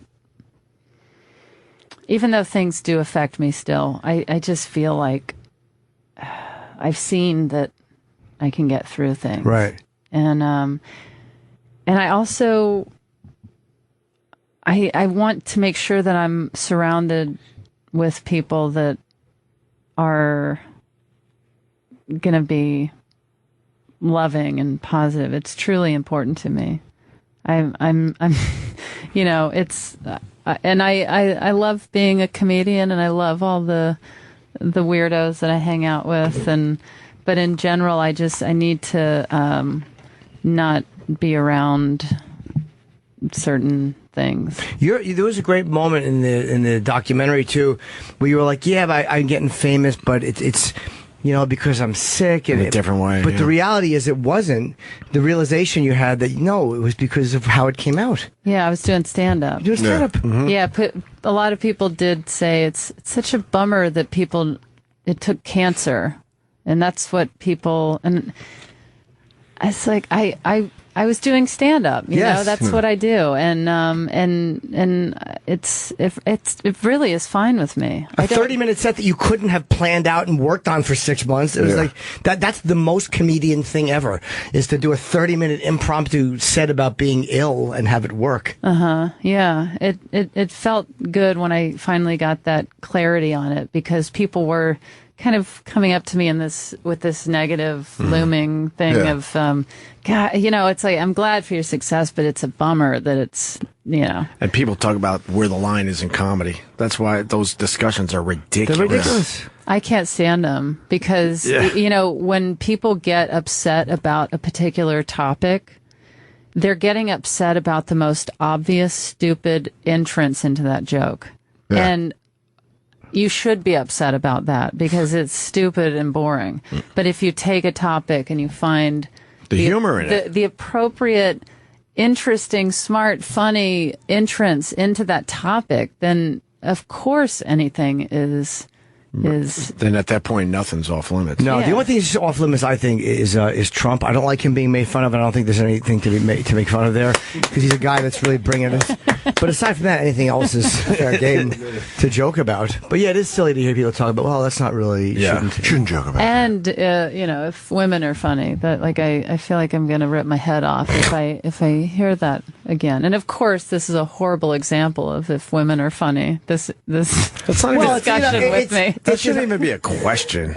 That's what I mean. It's so ridiculous. Bonnie McFarlane's documentary on it's terrific, but it's like it shouldn't even be a question. It's really sarcastic. No, I know. She's going with that. The fact that it is a ridiculous question and sarcastic. Yes. Mm-hmm. What's your HBO special? I'm so happy for you. Thank you. Saturday, August 22nd. Is that this weekend? I believe. A week from Saturday. Sorry. Boyish Girl Interrupted premieres on HBO next Saturday. A week from Saturday, August 22nd at 10 p.m. Looks great. Thank you. Where'd you film it? In Boston at the Wilbur Theater. Yeah, the Wilbur. I always shoot in Boston. The market is so good. Yeah, it's such a great place to perform. Yeah, I had a great time. Yeah, and the material you're talking about, what's going on. Yeah, but also not. Sure. Just it's a mixture of utter ridiculousness, and then I also touch on briefly having had cancer, but it's not an entire hour of help. After your Largo set, did that feel kind of good when you got back into comedy, of just doing a joke about like brooms or something dumb, where you're like, you've heard my broom material? Yeah, it's awesome. I like it better than the cancer stuff, but that's just me. I haven't heard the broom stuff. Oh, it is. It's good. It's solid. Hand brooms. Very. I found a way to be offensive with it.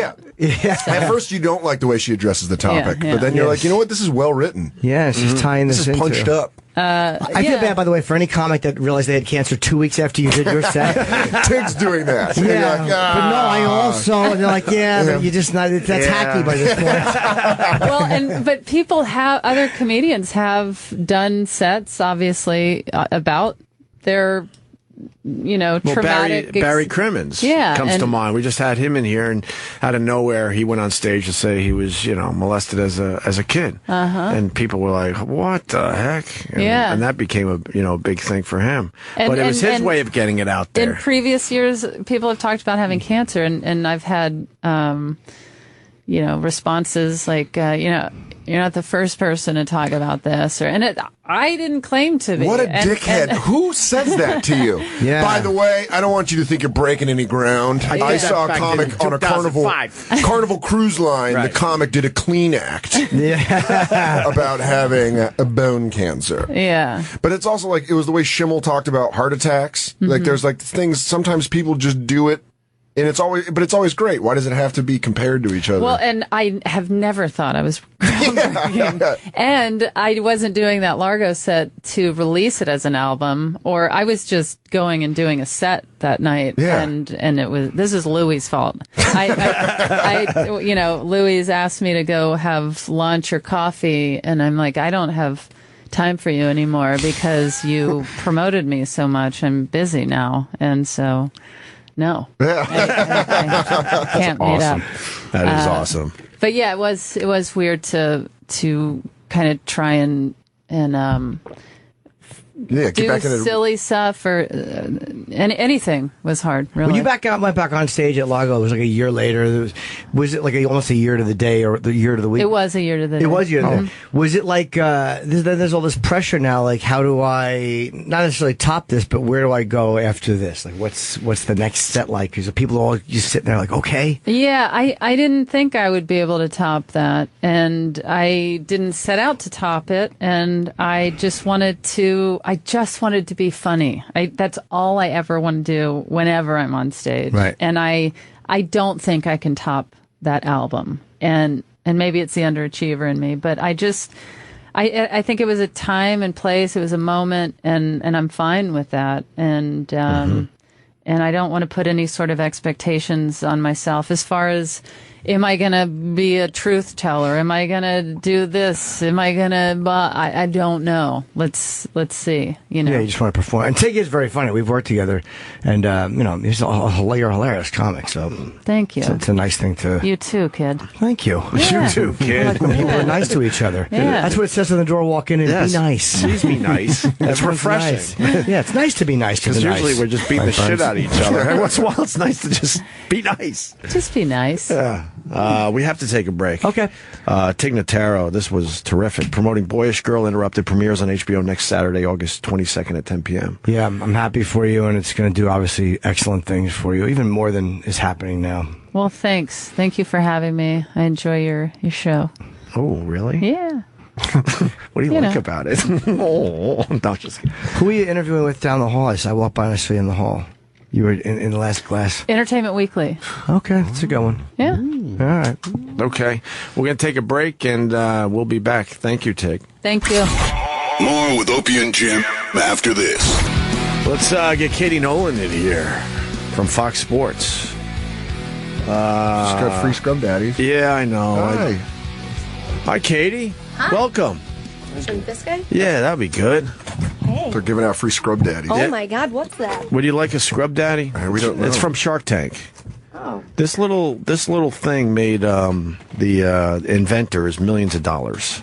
Millions. And you scrub pots and pans with this smiley face thing. I guess. Oh, you can clean on the back. It says you can put like spoons and stuff in the mouth. Yeah. You put your fingers in it, maybe, or you put the spoons in there. I don't know. It's fun. So we mentioned them for like 30 seconds, and all of a sudden they sent us, obviously, as you could see for yourself, a shitload of product. Too much They come in scrubbing. different colors. A 3-pack. Yeah. You want a 3-pack? I mean, if you want the 3-pack, I've got shirts, so I'm good. They don't make any sad face. They're just all really. Yeah, there's a depression really scrub daddy. delicious. They've got divorced scrub daddy. Would you where like he's a- just upset. Would you like a shirt with the worst color possible for T-shirts? Oh wait, they're different. They're different now. Wait, which one's different? Oh, there's 2 different colors. What? I like the salmon. Yeah, Big fan of the salmon I like color. the salmon. Are they all salmon? Oh, thank you Oh, so you know much. what, That was though? presumptuous. I'm a medium. Really? No. Oh, you look like a small. But you know Oh, what? thanks. My mic. Oh, Jesus. Sorry, Jimmy. You know what? The T-shirts are very soft, so they're smart in that way. Can I feel one? There you go, Jim Norton. Well, you know what? I was ready to mock you, but for the love of Pete, this really is a soft T-shirt. I'm going to wait till I get home and put it on. It's going to be my napping shirt. I mean, I'll never wear it. I'll never wear it, but thanks for How did you get it open? I don't know. That's what it is. It's like it's just like the same the way they put fucking drugs in mules. I'm going to smoke so much pot in this shirt. Let's get high together in our Scrub Daddy shirts. Walk around Manhattan in your Scrub Daddy in the hat, too. Oh, my God. That'd be wonderful. You know what's weird is the most comfortable shirt I have is from a marijuana dispensary in Denver. It's the most. It's so soft. The T-shirt's soft. I'll never wear it, but it's soft. I might wear. I got to be honest. I mean, not to bring the room down, but I like a good small soft T-shirt. Yeah, that makes you sound so much like a child molester. We should all walk out of here wearing them. I like tiny shirts that are soft. I like little dickies that show the belly. Good for creation of giggles. This shirt is whatever. I'm sure your product's wonderful, but the girls would love it. The irony of it. No, a man in my position wearing like a regular household products item. How much do they make for this Scrub Daddy? Do we have numbers on this? How much does it cost? How much? $50 million. $50 million. That's a piece. Yeah. It's just a sponge? Exactly. Oh, no. Just a spot! How dare you! Confused. Just a sponge! It's a I don't know. Does a sponge do this? Clean spoons, bottom of cups. Also, does a sponge smile? Yeah. I don't. As you're cleaning the spoon, it looks like you're feeding the face. That's gross. We can talk to it, and Pete and I can talk to it like the dads we never had. Yeah. Oh, that's not the angle. What are you doing today, Scrub Daddy? Mom says that when she fell in love with you, you were a different guy. Mom says you have a massive coke problem. Yes. Why is it whenever I use Scrub Daddy to clean up the vodka just stays in it? It doesn't go anywhere. Well, that has nothing to do with Katie Nolan. First time on our show. Hi. I like your story because you came out of nowhere in a way. Mm-hmm. Not in a way, just in every way. I was being polite. That was nice of you. Yeah, I came out of nowhere. You're from Boston. You were bartending, and you were a big fan of, I think, Barstool. Yeah, it was Barstool. Mm-hmm. Okay. And then pretty much said, I could do this. Mm-hmm. And you started a blog, I think? Yeah. I started a blog, like a Tumblr blog. I didn't even pay for a real one. I just started writing on a Tumblr. What was it called? What year was that? That was I'm bad with years. It was after I graduated. So it was 2010. Okay. That's like a very Bill Simmons way to go. Yeah, I know. Start blogging and then... I didn't mean for that to happen, but it worked. That's a great bartending, blogging, and then. But I mean, you're obviously talented. But how? I mean, how did you get? I wish I had because an it's so answer. hard to get traction on anything these days because everyone's trying to do it. Well, so I was doing the blog for a while, and then another blog found me, and I started writing for them because writing was what I wanted to do. And then they were like, well, we're going to do a daily video series. We kind of need a host. So if you could do that and just, write it, produce it, edit it yourself, that would be great. So I was doing that 5 days a week for 2 years. And then all of a sudden just got like a phone call from Fox that was like, we're launching a new network. Someone here brought your name up. My videos weren't I wasn't crushing it on YouTube by any stretch of the imagination. How long was each one? They were like 6 minutes. That's good length, yeah. Yeah. And what kind of stuff did you tackle in the videos? It was like whatever was hot in sports that day. Not even sports. It was I just did comedy. It was mainly like the Weekend Update on SNL. So I was just doing headlines and jokes, just kind of like working. That's a really nice hat, by the way. We cannot not appreciate that hat.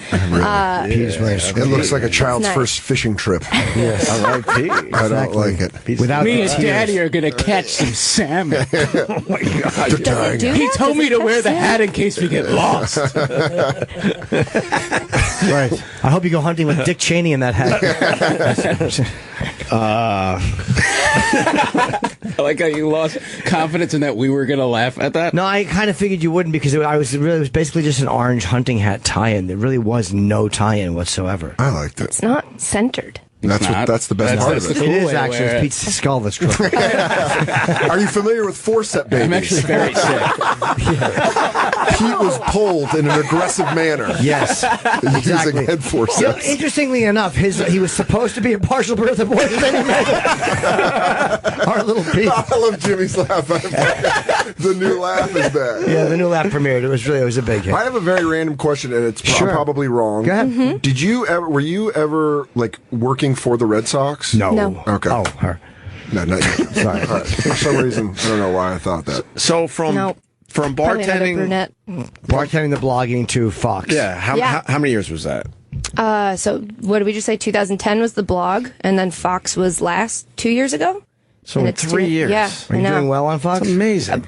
Sure. It depends on who you ask. Do you get to live in Boston and do it? No. You had to move to L.A.? I moved to New York. She's in the Big I Apple. actually moved to New York for that job before I got Fox. They got bought out by somebody else and were like, you have to move to New York if you want to keep this job. And so I moved, and then like a month after the Fox thing happened. So it ended up working out. And you don't have the accent. No.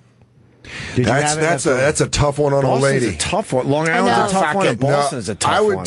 I'd honestly think I would. I don't know. That's a tough. Boston, that's a Long Sophie's Island? choice. Long Island versus Boston. Staten Island. Yeah, but I'm from Staten Island. I think I could take that more than fucking show me your cock. And you're like, Wicked. You gotta add wicked in Pull there. it out. Fucking, are you hard? You fucking queer? Right. Why are you so fucking soft? and you're like, oh. But I think I could take like, let me see you, Dick. Oh, God. I don't know. It's a dude. Have you ever fucked Sylvia Miles? You nailed it, though. The women in Boston are tough. It's a tough one. They know how to scrap. Sorry, kid. They're also What? very Don't be dirty. sorry. I love I Boston girls. My favorite girls in the world. Really? Yeah. You go number one Because they're without the accent, though. they're dirty. And I'm not saying you, but they're awesome.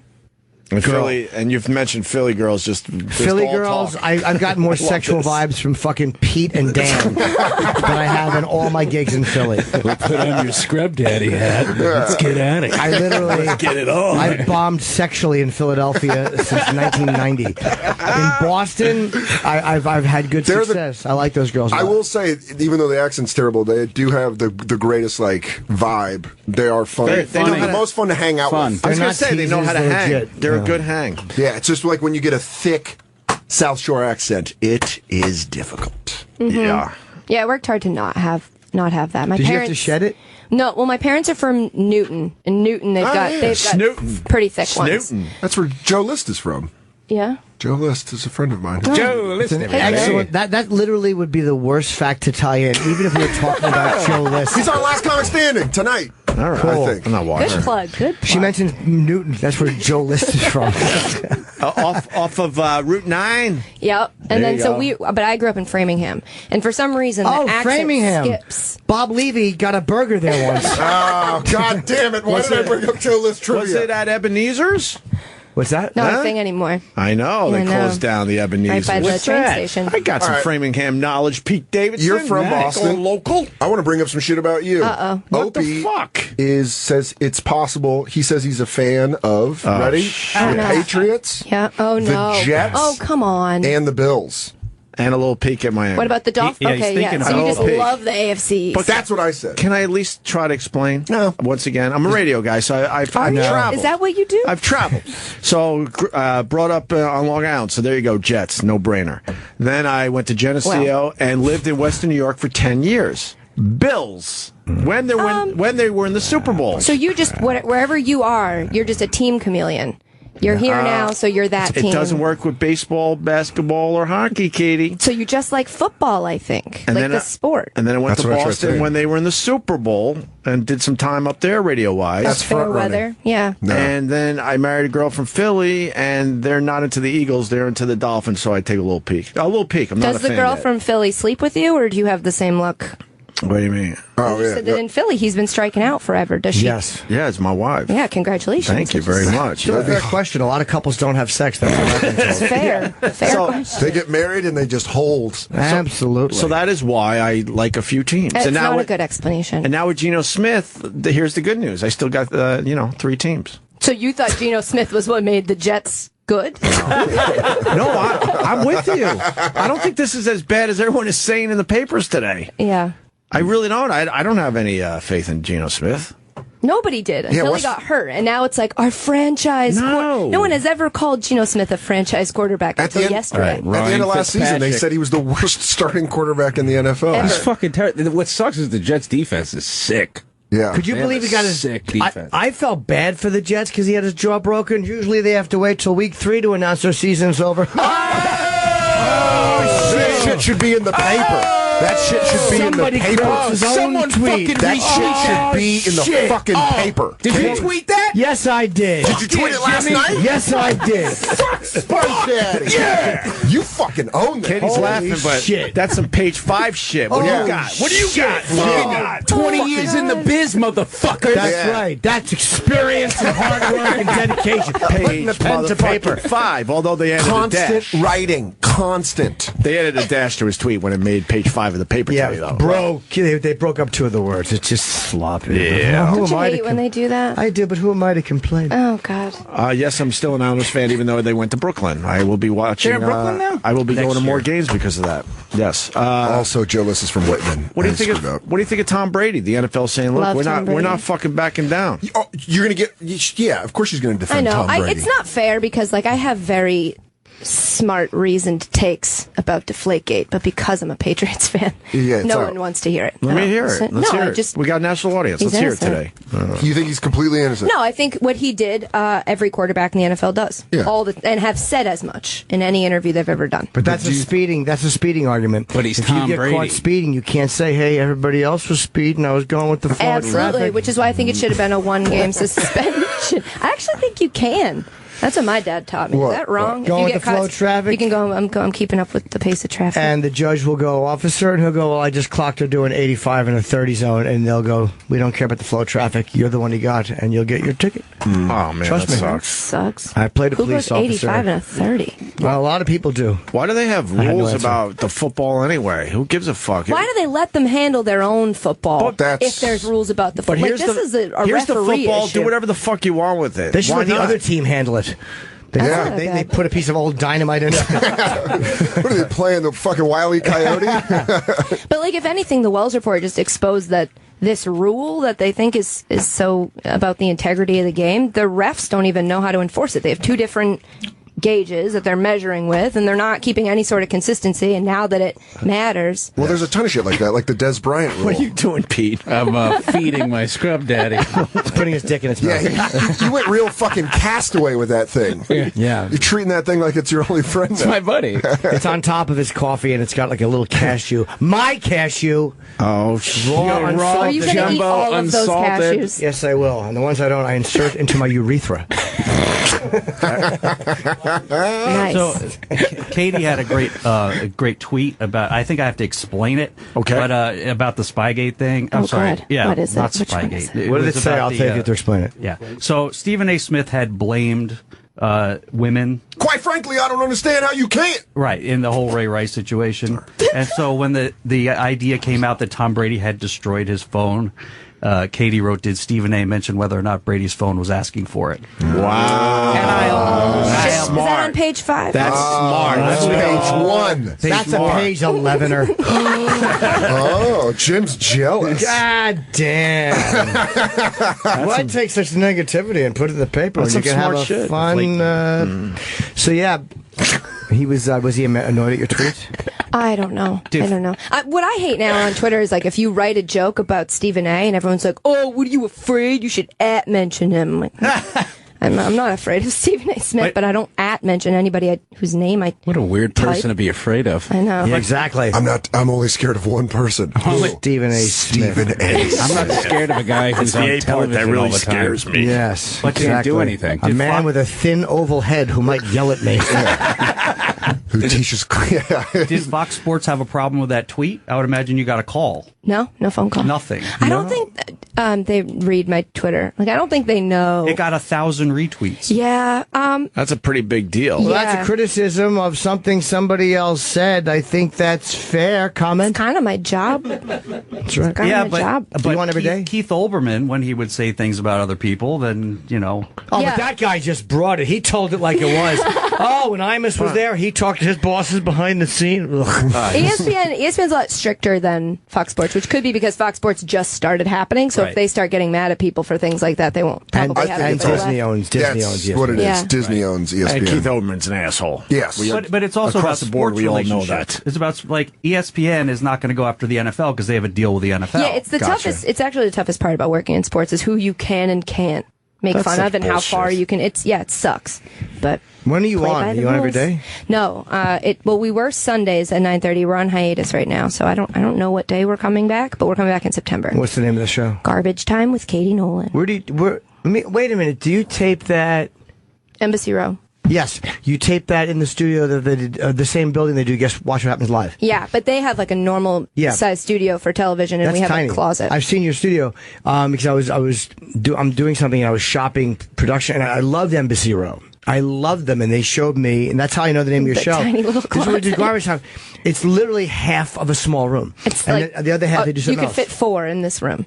It's, 4 of those rooms. Yeah. And we maybe think this 3. is small. Maybe 3. Yeah, it's tiny. Man. Like really Yeah. small. That's great. That's rough for TV. But I It's tough. like it. Seeing that and seeing the Watch What Happens Live, I'm doing How this. small is that studio? Tiny, 15, 20 people. It's about this big. Yeah, the hand motions I'm making. Let's just say they're enraging. But Watch What Happens Live. It's a tiny studio, and it made me fall in love with a small studio. I want to do it in this tiny studio now. But yeah, that's where I saw you. Yeah. Your And we've place. met before. I punched you on television. Where was that? If I were you, I would have blocked that out of my memory as Why'd you well. punch me? Because they told me to. It was for Crowd Goes Wild. It was this ridiculous show we did with Regis on Fox. It got Oh canceled. yeah. Regis wasn't there that Mhm. day. No. They must not have told. They usually did that. Regis wouldn't show up, but we would tell the guests that he was going to come, but he I wasn't didn't care if usually he was there anyway. He doesn't. I don't dislike Regis, but I don't give a shit about him. He's ornery. Yeah. So He works out in where our did you gym. punch me? He's miserable. Who else was I on with that day? You know who was supposed to be coming for the next episode was Alan Iverson, but he canceled. Canceled, sure did. Hey, Yeah. hi. Yeah. And I wanted to meet him. Yeah, me too. But he didn't show up. Yeah. Changed the game. So for whatever reason, they had me punch you. I don't remember what it. why. I don't either. I don't remember why we did most things on that show. Major League. But you didn't like it. Logos. You were like, no. You were you like, punched gonna- hard. Yeah. It wasn't like she stuck. They're like she punches hard. Yeah, she has a good punch. No, she doesn't. Yes, you did. No, she doesn't. You gave me a good punch. I remember that. As good as the UFC fighters? I mean, I could take Ronda Rousey. Just kidding. I'm not even going to finish that sentence. Yeah, you shouldn't just in put that case out she's there in the listening. ether. I'm just kidding. I talked about UFC that day too. I remember. I think that's why I punched you. I don't think it was just like, hey, thanks for coming in. That was That's just probably, the way- it was probably my videos. Like, I've got those videos of the UFC fighters, and maybe they said, "Hey, she throws a good punch." Okay. How did they know that? They didn't. It's most of what you see on TV is a lie. Really? What? Don't ruin it for me. What? Yeah, TV magic, All of we it? call it. Well, like 35%. Sounds like you gauge that number differently. You're like, I didn't want you to cry. I didn't want to like gonna break ruin your this whole guy. day. Who else was on the? Oh yeah, Major League logo game we played. Who else was on that? Not at all. How do you play the Major League logo game? I don't remember. I think it was a zoomed in logo of a major league team. You had to guess what the team was. Oh.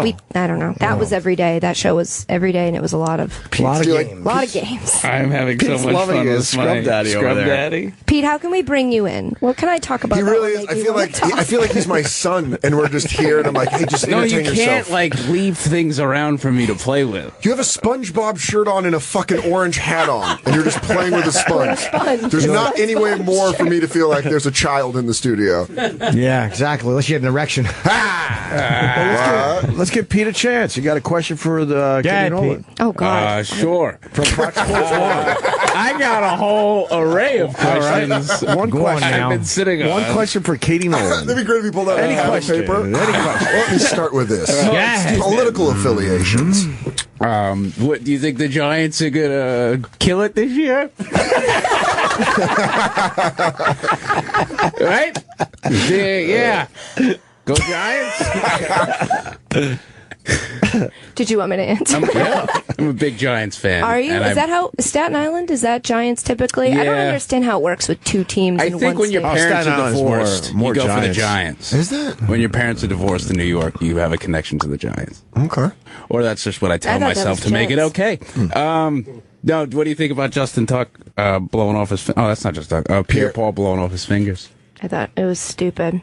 It's so like when you're that rich. It's like when you get pulled over for drunk driving. It's like, don't you have just hire a driver? Oh, I'm a Niners fan, so we hire can talk a about fireworks that. guy. Hire someone to do that for you. Well, the Geno Smith fucking thing is so douchebag. stupid. What was he thinking was going to happen after punching the starting quarterback? They're going to be like a slow clap. What the fuck? You fucking knocked out Geno. I mean, that's the closest place you would get in the So applause many break for hitting a people quarterback. are blaming Geno Smith, though, being like, "Oh, he should have known better than to not pay back this third string line." Like what? $600, Who $600 cares? lousy dollars. He was probably going to pay him back. Who cares? Like who decides there's a timeline? How would you know that was going to get you punched in the jaw? Yeah, I'm just glad it's taken away from the Alden Probably Smith stuff. not a good idea to punch a starting quarterback when you need $600 and you're on an NFL team.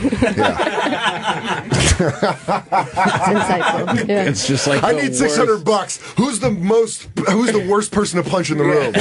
Right. Like, you should have just hit the coach at that fucking point. You know, these guys get into it, during training camp and stuff. There's always pushing and shoving. You hear about these fights, but fuck. It was a sucker punch, too, right? Yeah, wow. Yeah. I don't think they were, You still living in Hoboken with 2 girls you met on Craigslist? What are you?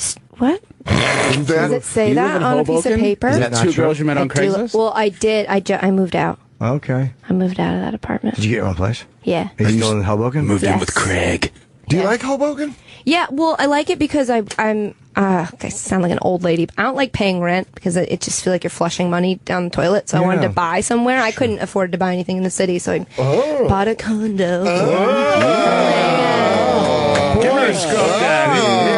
Turns out garbage. I would love to live in a condo. Boy, she really thinks who the fuck she is, doesn't she? So you have it's like a home? So yeah, well, the trade-off is that it's in Hoboken, New Jersey. But the good thing, it's a short commute. It's 15 That's minutes from here. comparable to city prices. Yeah. Hoboken No, is it's not. cheap. Not when you buy, though. It's not. It's not as bad. How many I could never beds? afford 2-bedroom. Just you? No, it's me and my boyfriend. I lived off Fifth and You Washington. bought a place with your boyfriend? Mm-hmm. God, that's a brave move. Is it? Yeah, because you're not married. Who gets it if you break up? We've got an arrangement. Okay. What an awkward conversation that is. Hey, listen, we're going to buy a place, but in case this shit goes south, how are we going to work It's this like a out? prenup conversation. You never really want to have that talk, but you have to just in case. You Just in case. We're all adults here. Are we? Yeah. Almost. I've had that discussion with girls about what's going to happen. Like, I mean, I understand what our agreement is, but if it's like, say we're here for 90 minutes, well, I'd be Do you try to get a few bucks back? That's what I do. I'm like, that was fast. Can we prorate Can that? we renegotiate? Yeah. you got me very excited. Has it ever happened? No one wants to renegotiate. Of course. Doesn't work that way. Katie, we're running out of show. You got to come back and hang for a longer period of time. I would love to. Yes, it's called Garbage Time with Katie Nolan. Yes. Back September. We're not sure of the date on we Fox don't know. Sports 1. And it's just Katie Nolan. It's Katie Nolan We on need more Twitter. sports on this show, so, man, we'd love to have you back, especially during football season. Yeah, I'd love to. Talk about the games and my favorite Hey, teams. your fucking whole conference you like. Yeah. Let's talk about that. What's your favorite division this week? Drives him nuts. I love fucking it. bugs the shit out of me. That is really infuriating. It's the truth, though. I'm not even fucking. 3 teams it's not can even make a you bit. happy. It's not even a bit. Do you do It's like the fantasy entire. football? Nah, fuck that. But that's like seems right up your alley. You Yes. can like people from multiple teams. That's the reason I don't do it. That's yeah. Oh, No, boy. obviously it's Jets first, but I mean, then Rex Ryan goes to the Obviously. Bills. Are you kidding me? How No. can I not like When them? Jimmy Johnson left the Cowboys to coach for the Dolphins, he was dead to me. Yeah. I don't follow That's a how it coach. works. Yeah, I don't like. That's how I it don't like works. Michigan now that Harbaugh's there. But how did he leave? I don't remember. Because Jerry Jones is a meddling douche and thought that Barry Switzer would be able to do the job, and he certainly won one Super Bowl, of course, and lost to San Francisco in the year before because he didn't realize that they realized that Alvin Harper was the 49 killer and not Michael Irvin. Yep. And they put Deion Sanders on Alvin Harper, Prime time. and that fucking squashed And the Merton Cowboys. Hanks. It was double cut. And that's the answer. I like the You have an Texans answer. and the Giants. Is that bad? Fuck you. Why? I just like the Texans. I don't know why. Because you started watch watching Hard I was gonna Knocks. say, do you watch Hard Nice, Knocks? the old Campbell guy. Go ahead. Yeah, you like the Oilers. You like the Warren Moon, right? Who? Yeah. See? Oh my God! How young is this The kid? Oilers. What the fuck is You don't that? know who the Oilers? Oh my God! Jeez, how old are you guys? That's Old true. enough to know who Well, the fucking no, I'm just Houston trying to Oilers piss you guys are. off. Okay. They like the Giants when they were playing in New York baseball once. This guy doesn't stop. We're gonna have Katie Nolan back. Yes, hopefully. you're delightful and really good on television. Oh, thank you. You're welcome. And a hell of a puncher, apparently. Yeah, she is. I do remember that. And she does pack a punch. You're talking it up. I'm gonna Nope. get in like a barroom brawl now and get knocked out. No, but I mean, you gave me a sock. I certainly felt it. Yeah, a little bruising. I know I don't think I bruised, but I'm very tired. Now I could fuck it. Pete is you just made them mouth. Making them out. I killed my open. second father. What about this texture makes you want to put your penis inside Pete's of it? into some weird shit. Weird stuff. Pete smokes weed. It says soft Hey, and don't warm lump water. us together like that's a Firm thing. and cold water. What? He I smokes don't want to. weed. Yeah, he smokes weed. So do I. I don't want to fuck a sponge. Oh. A soft Pete's on sponge. psychedelics. Soft sponge. Well, if it's you put it in warm water, then it's soft. Cold water, it's firm. So if that's Just like so if I want to warm fuck water. it, I just put it underwater. Yeah, like one of those dinosaurs. Let's get the proper plugs. It's Katie Nolan on Twitter. Anything else you want to plug, Katie? no, that's good. You're good, okay? Yeah. So look for her, obviously, on Fox Sports 1. Garbage Time coming back in September. Jim Norton's leaving to go to Seattle tomorrow morning. Yeah, you can catch. I'm looking at my specials on Netflix. Contextually Inadequate. People have been very lovely about it. On sale tomorrow is my gig in Scottsdale, Arizona, August 13th. It's the gig is in January, but it goes on sale tomorrow for Talking Stick Resort. Seattle this weekend, Parlor Live. Next weekend, Houston and Dallas, the House of Blues each night, respectively. And I got a bunch of the Oddball gigs, and September 11th. Oh, big Oddball tour. September 11th, I'll be in LA doing that Jack FM gig at the Shrine Auditorium. And just a bunch of stuff. Go to jimnorton.com if you care. Katie was pointing at something. What? Just the British bar using a humidifier to pump in alcohol vapor that patrons can breathe in or ingest through their skin and eyes. Which is great if you're... She's reading my tattoo. Very specific. That sounds awesome to you, huh? Yeah, I don't know. That sounds terrible. That was if you from our just morning wanna- update page. What if you just want to go to a bar and like hang out? What if you're a reformed alcoholic and you can't drink, Yeah, and then I'm all not- of a sudden they start pumping it in through the air, and you Yeah. get way fun again? Do you have a legal... All of a sudden I'm fucking blast. You think that even works? Yes. Alcohol? I don't think so. Absolutely it does, because it goes in through your pores.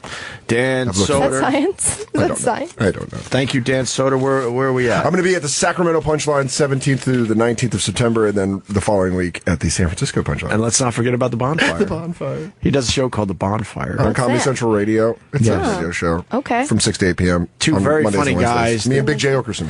Oh, I love Big J. Okerson. I do, too. Doesn't he just want to be J. Okerson now? Do not tell him what I call him. I call him Big J. Ooh. No. Yeah, Jay Okerson. Jason Okerson. Jason Okerson. Sir You never Jason. want a little name. When Kevin Hart first started, he was Lil Kevin Hart. Oh, God. Lil Kev. Lil Kev, with an apostrophe. It was revolting. Fucking revolting. Now he's on Rolling Stone. Yeah, it's different now. Now he's big fucking Kevin. But I mean, whenever you have like a thing before, Big J should just be J. Okerson. Yeah, Jason Okerson and I will be doing the Bonfire on Sirius XM 95 Comedy Central Radio. Wait. All right. Crackle, crackle, crackle, motherfucker. Yeah. Pete Davidson killing it for us 2 days in a row. Thanks, Pete. Thank you for having me. What do you got going on? Anything? Tomorrow through Saturday, I'll be at the San Jose Improv. Ooh. And next Wednesday, I'll be at the Taj Mahal. I don't know where it is, but it's in Atlantic City. What time's your flight tomorrow? Maybe I'll see you at the airport. I think it's at 9 a.m. Nope. All right. Nope. I'll be gone. Well, we will not become closer then. All right. Thank you, Katie. And thank you, Dan. And thank you, Pete. Thank you for Thank having you for me. having me. I'll be live tomorrow. Say it. Jimmy's out we'll be out for a couple Yeah. weeks after tomorrow's live show. So, Jimmy, we'll see you soon, buddy. Okay. Thanks, bye, Jimmy. Unless my plane crashes and I die. Thank you for then- this. No, don't La Bamba us right before you leave. No one's ever said that before that plane has crashed. No one.